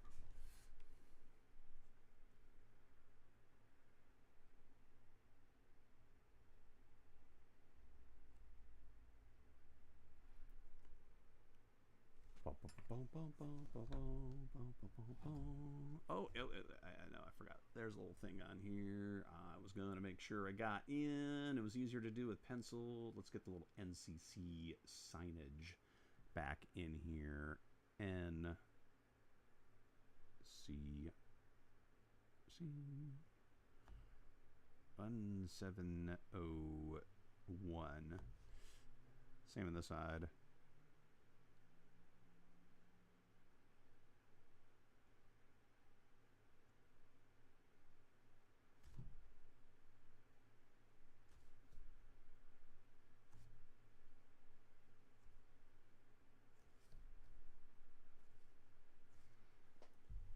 Gonna give it some, just a little variation of detail than what we're actually used to. So maybe this is like a weird phase 2 refit. I don't know. We'll see.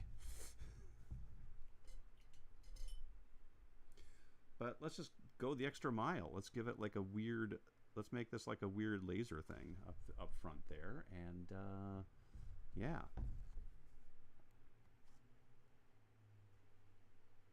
I don't know what that dot's for. I'm just putting the dots in.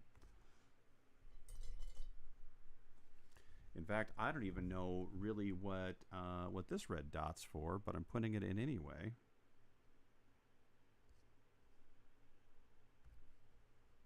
Just to have it on there.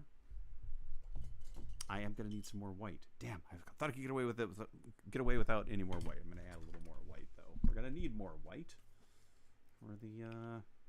for the final effect. Ooh, I can use that. Cool. Yeah, so dot there. Up. And make that a little dot of sorts. We're going to put a little dot there. A little one on there. A little one on there. So it'll make them look like lights of sorts.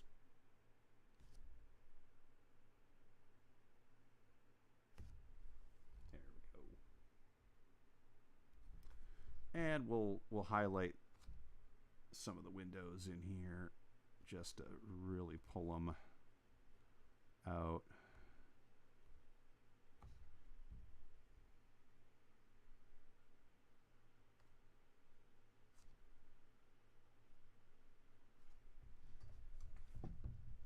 My interpretive version of the canonical starship, right? There we go.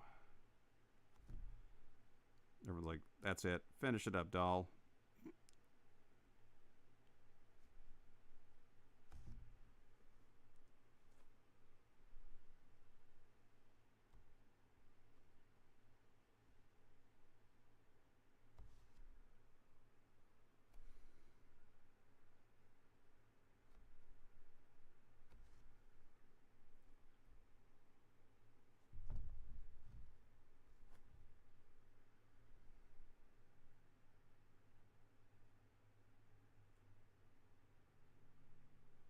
Oop.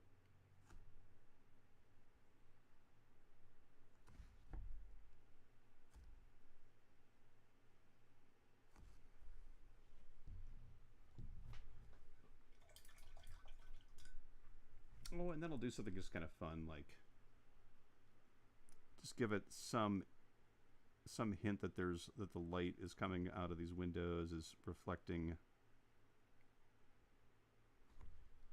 There we go. So it's like reflective. Yeah, that's what we're gonna do. Well, heck, maybe there's even like some spots on the NCC thing on here, right? Of course there is.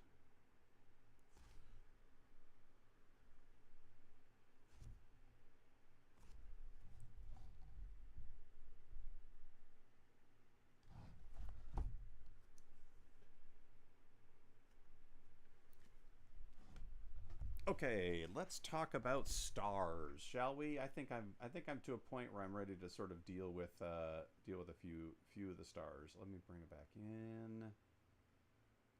And actually, let's fill the whole thing. Even though I can't get the whole bit in here. Okay. I want to make sure it's actually here.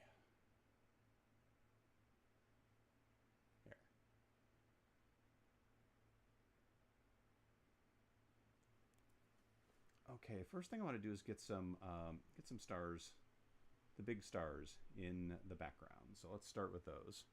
Let's get a few here.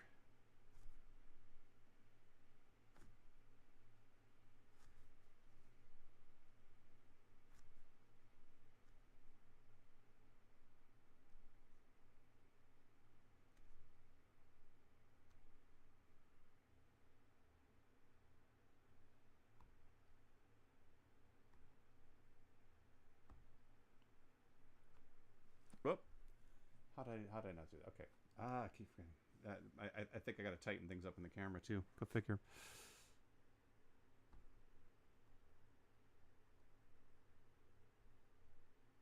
I'm doing this with the aqua color, and yeah, so I'll get a nice core to it at some after these, and then we'll do a smattering of real ones. Let's see. I'm not going to do too many down there. We have like a few more. Since this is kind of like off into space, we want a few more up here.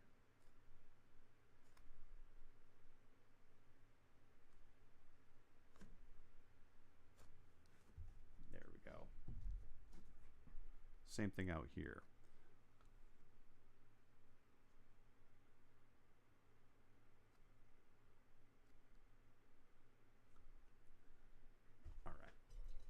The old brush off here, and let's grab some white, and I can put that in the core of each of these. I'll start down here, and hopefully that will. Oh, where is that one? Jeez, keep doing this. Make it sing. Make it sing. I'm definitely getting tired. I can tell. Long week. You know, I go a couple of hours live with this, and that gets me. I've tried a long time to work through that, but I think it's just it's just a lot. It's a lot. Okay, there we go.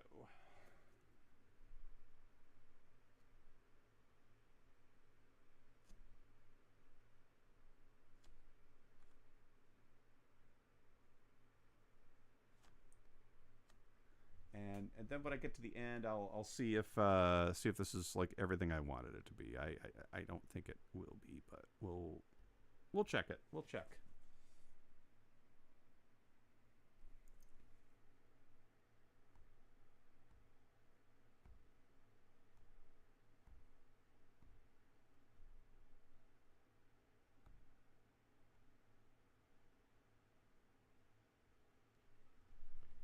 Using a little bit of my extra white here just to really make this thing sing a bit. There we go. I was actually working today. Did I catch you at the end? You caught me at the end. Oh, sorry about work. I'll tell you right now. I apologize you had to work. I know it's terrible. Don't do that. No. Welcome aboard. Yeah, it's at the end, but let me show you what I got. So I'm doing kind of a stylized. Yeah, the Enterprise design is sort of loose, that I've got it here depicted as loosely like the one that you would see in the James Blish novelization covers that painted by Lou Feck, and I'm just kind of doing my take on him because he had a very weird shape of the Enterprise underneath the hull. And I was saying earlier, I think it's because the artist used the model kit, right? He used the AMT model kit. The artist name's Lou Feck. He used the AMT model kit as his reference, but he didn't build the model. No, I think he just used the photo that's on the front cover of the AMT box, which only shows it from the top. It does not show the underside of the saucer. So there's a bit of weirdness in a couple of the book covers. I don't have them out. I keep forgetting I should have that. But anyway. In the meantime, so you got here in time for the stars. That's exactly what I'm going to next. Are the stars. So here we go. I've got my star brush, and I'm gonna mix my white with a little bit of this teal, so that I don't get 100% white stars. There we go.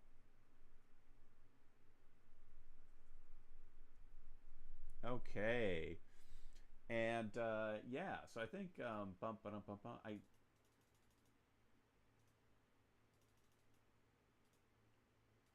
I can't get the animated one to go, but there we are. So stars on the keyboard on the keyboard.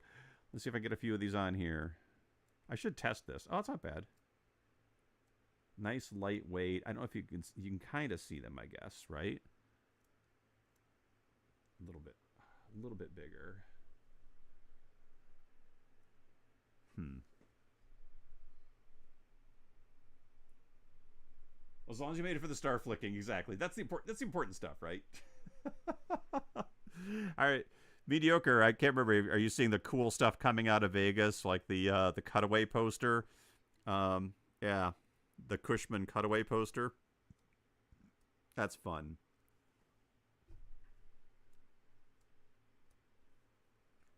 And let's get some down here. So the scene, right, is I'm calling the name of this painting "Warp Drive Now," and the scene is the Enterprise escaping from a supernova. Maybe it's one of those tense situations where he has to yell at Scotty, "Scotty, you got to warp drive now, or we're dead." You know, very Kobayashi Maru kind of thing, right? Warp drive now, or we're dead. Yeah, that's the way. That's usually the way it goes, right?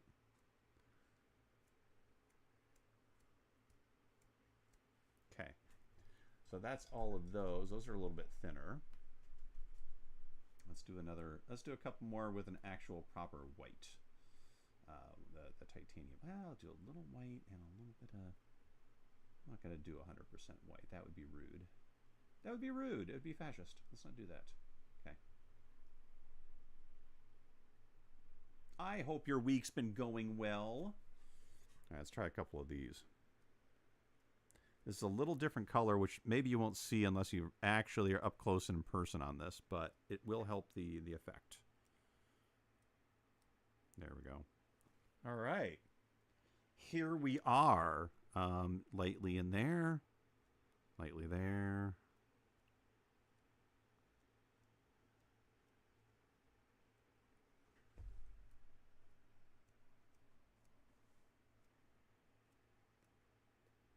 Cool. Bingo. We have a bingo, right? That's a we have that's a bingo. There we go. Alrighty.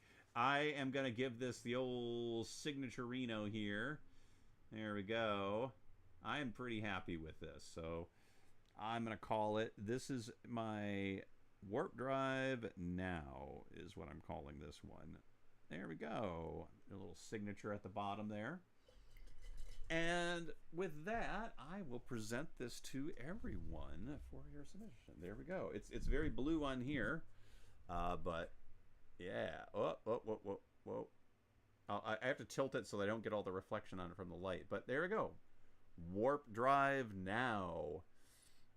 Coming soon to your Star Trek logbook number, what, 4 something, something, something. Who knows? How fun. Looking at it, I am, and this is actually pretty accurate to the color and brightness. This shot right here. On the actual proper one, I want to tighten up what's going on with the design on here a bit more. There's no way that something like this is getting into Ships of the Line calendar in this state, but I like the energy of it, and I think I want to tweak the composition just a little bit. But overall, it's a fun design.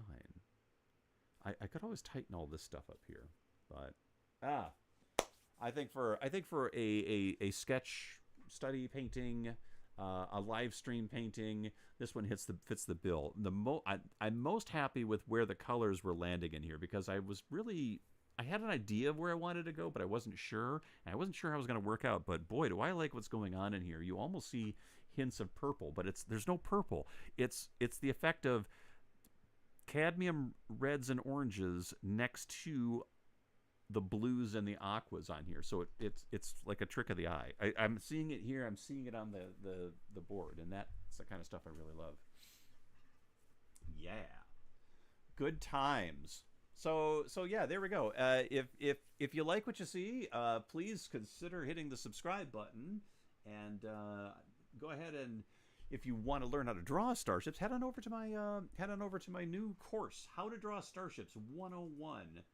The boom, boom, boom, boom. The debut class in my new Christopher Dell Space Art Academy. I'm working on the color and light chapter 2 of this. It's a companion course that goes to this one. This forms the baseline of the Space Art Academy. So that should be coming up pretty soon. But don't miss out on the how to draw part, because that is important. That's the base of everything. Even when I do something like this that's a little bit sketchy and loose, at least the things are kind of together, right? It's the basis for everything in art. Learning to draw gives you a sense in your back pocket of things in front of you, and it will help you engineer and craft things, even from the simplest to the more complex. So yeah, there we go. Alrighty, everybody, I think that's gonna call it for me today. Check out the Discord. I'll have a picture of this on there. Thank you all so much for hanging out with me on Friday afternoon. Really appreciate it. Shout out to everyone that's sent us along things for the cats. I really appreciate that too. That's helped us out a ton. And hey, stay safe, everybody. We will catch you all next week. I'm going to ring you out. Check that action out. That was different. I don't even know what that was. What the heck was that? Hey, Barbie Curtis just subscribed. Thank you, Barbie. Appreciate it. Welcome aboard. The cube with my icon. I did not plan that. I don't know what that was. So I have rogue code all over the place. There's probably AI bots checking it out. Who knows? Alrighty, I'm gonna ring you out with my outro. We will catch you all next week, everyone. Stay safe.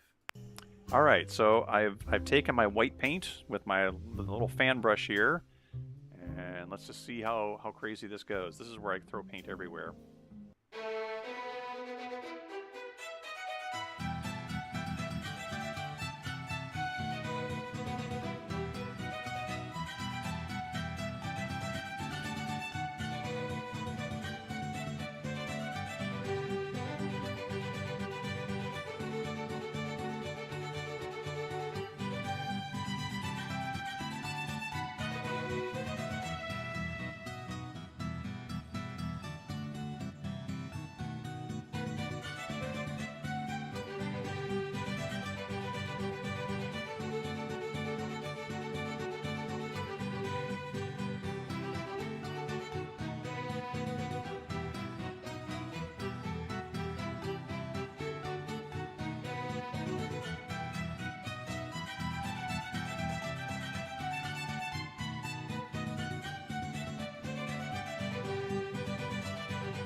That just kind of gives it an air of legitimacy that it doesn't deserve. You know?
I have Bob Ross the shit out of this painting.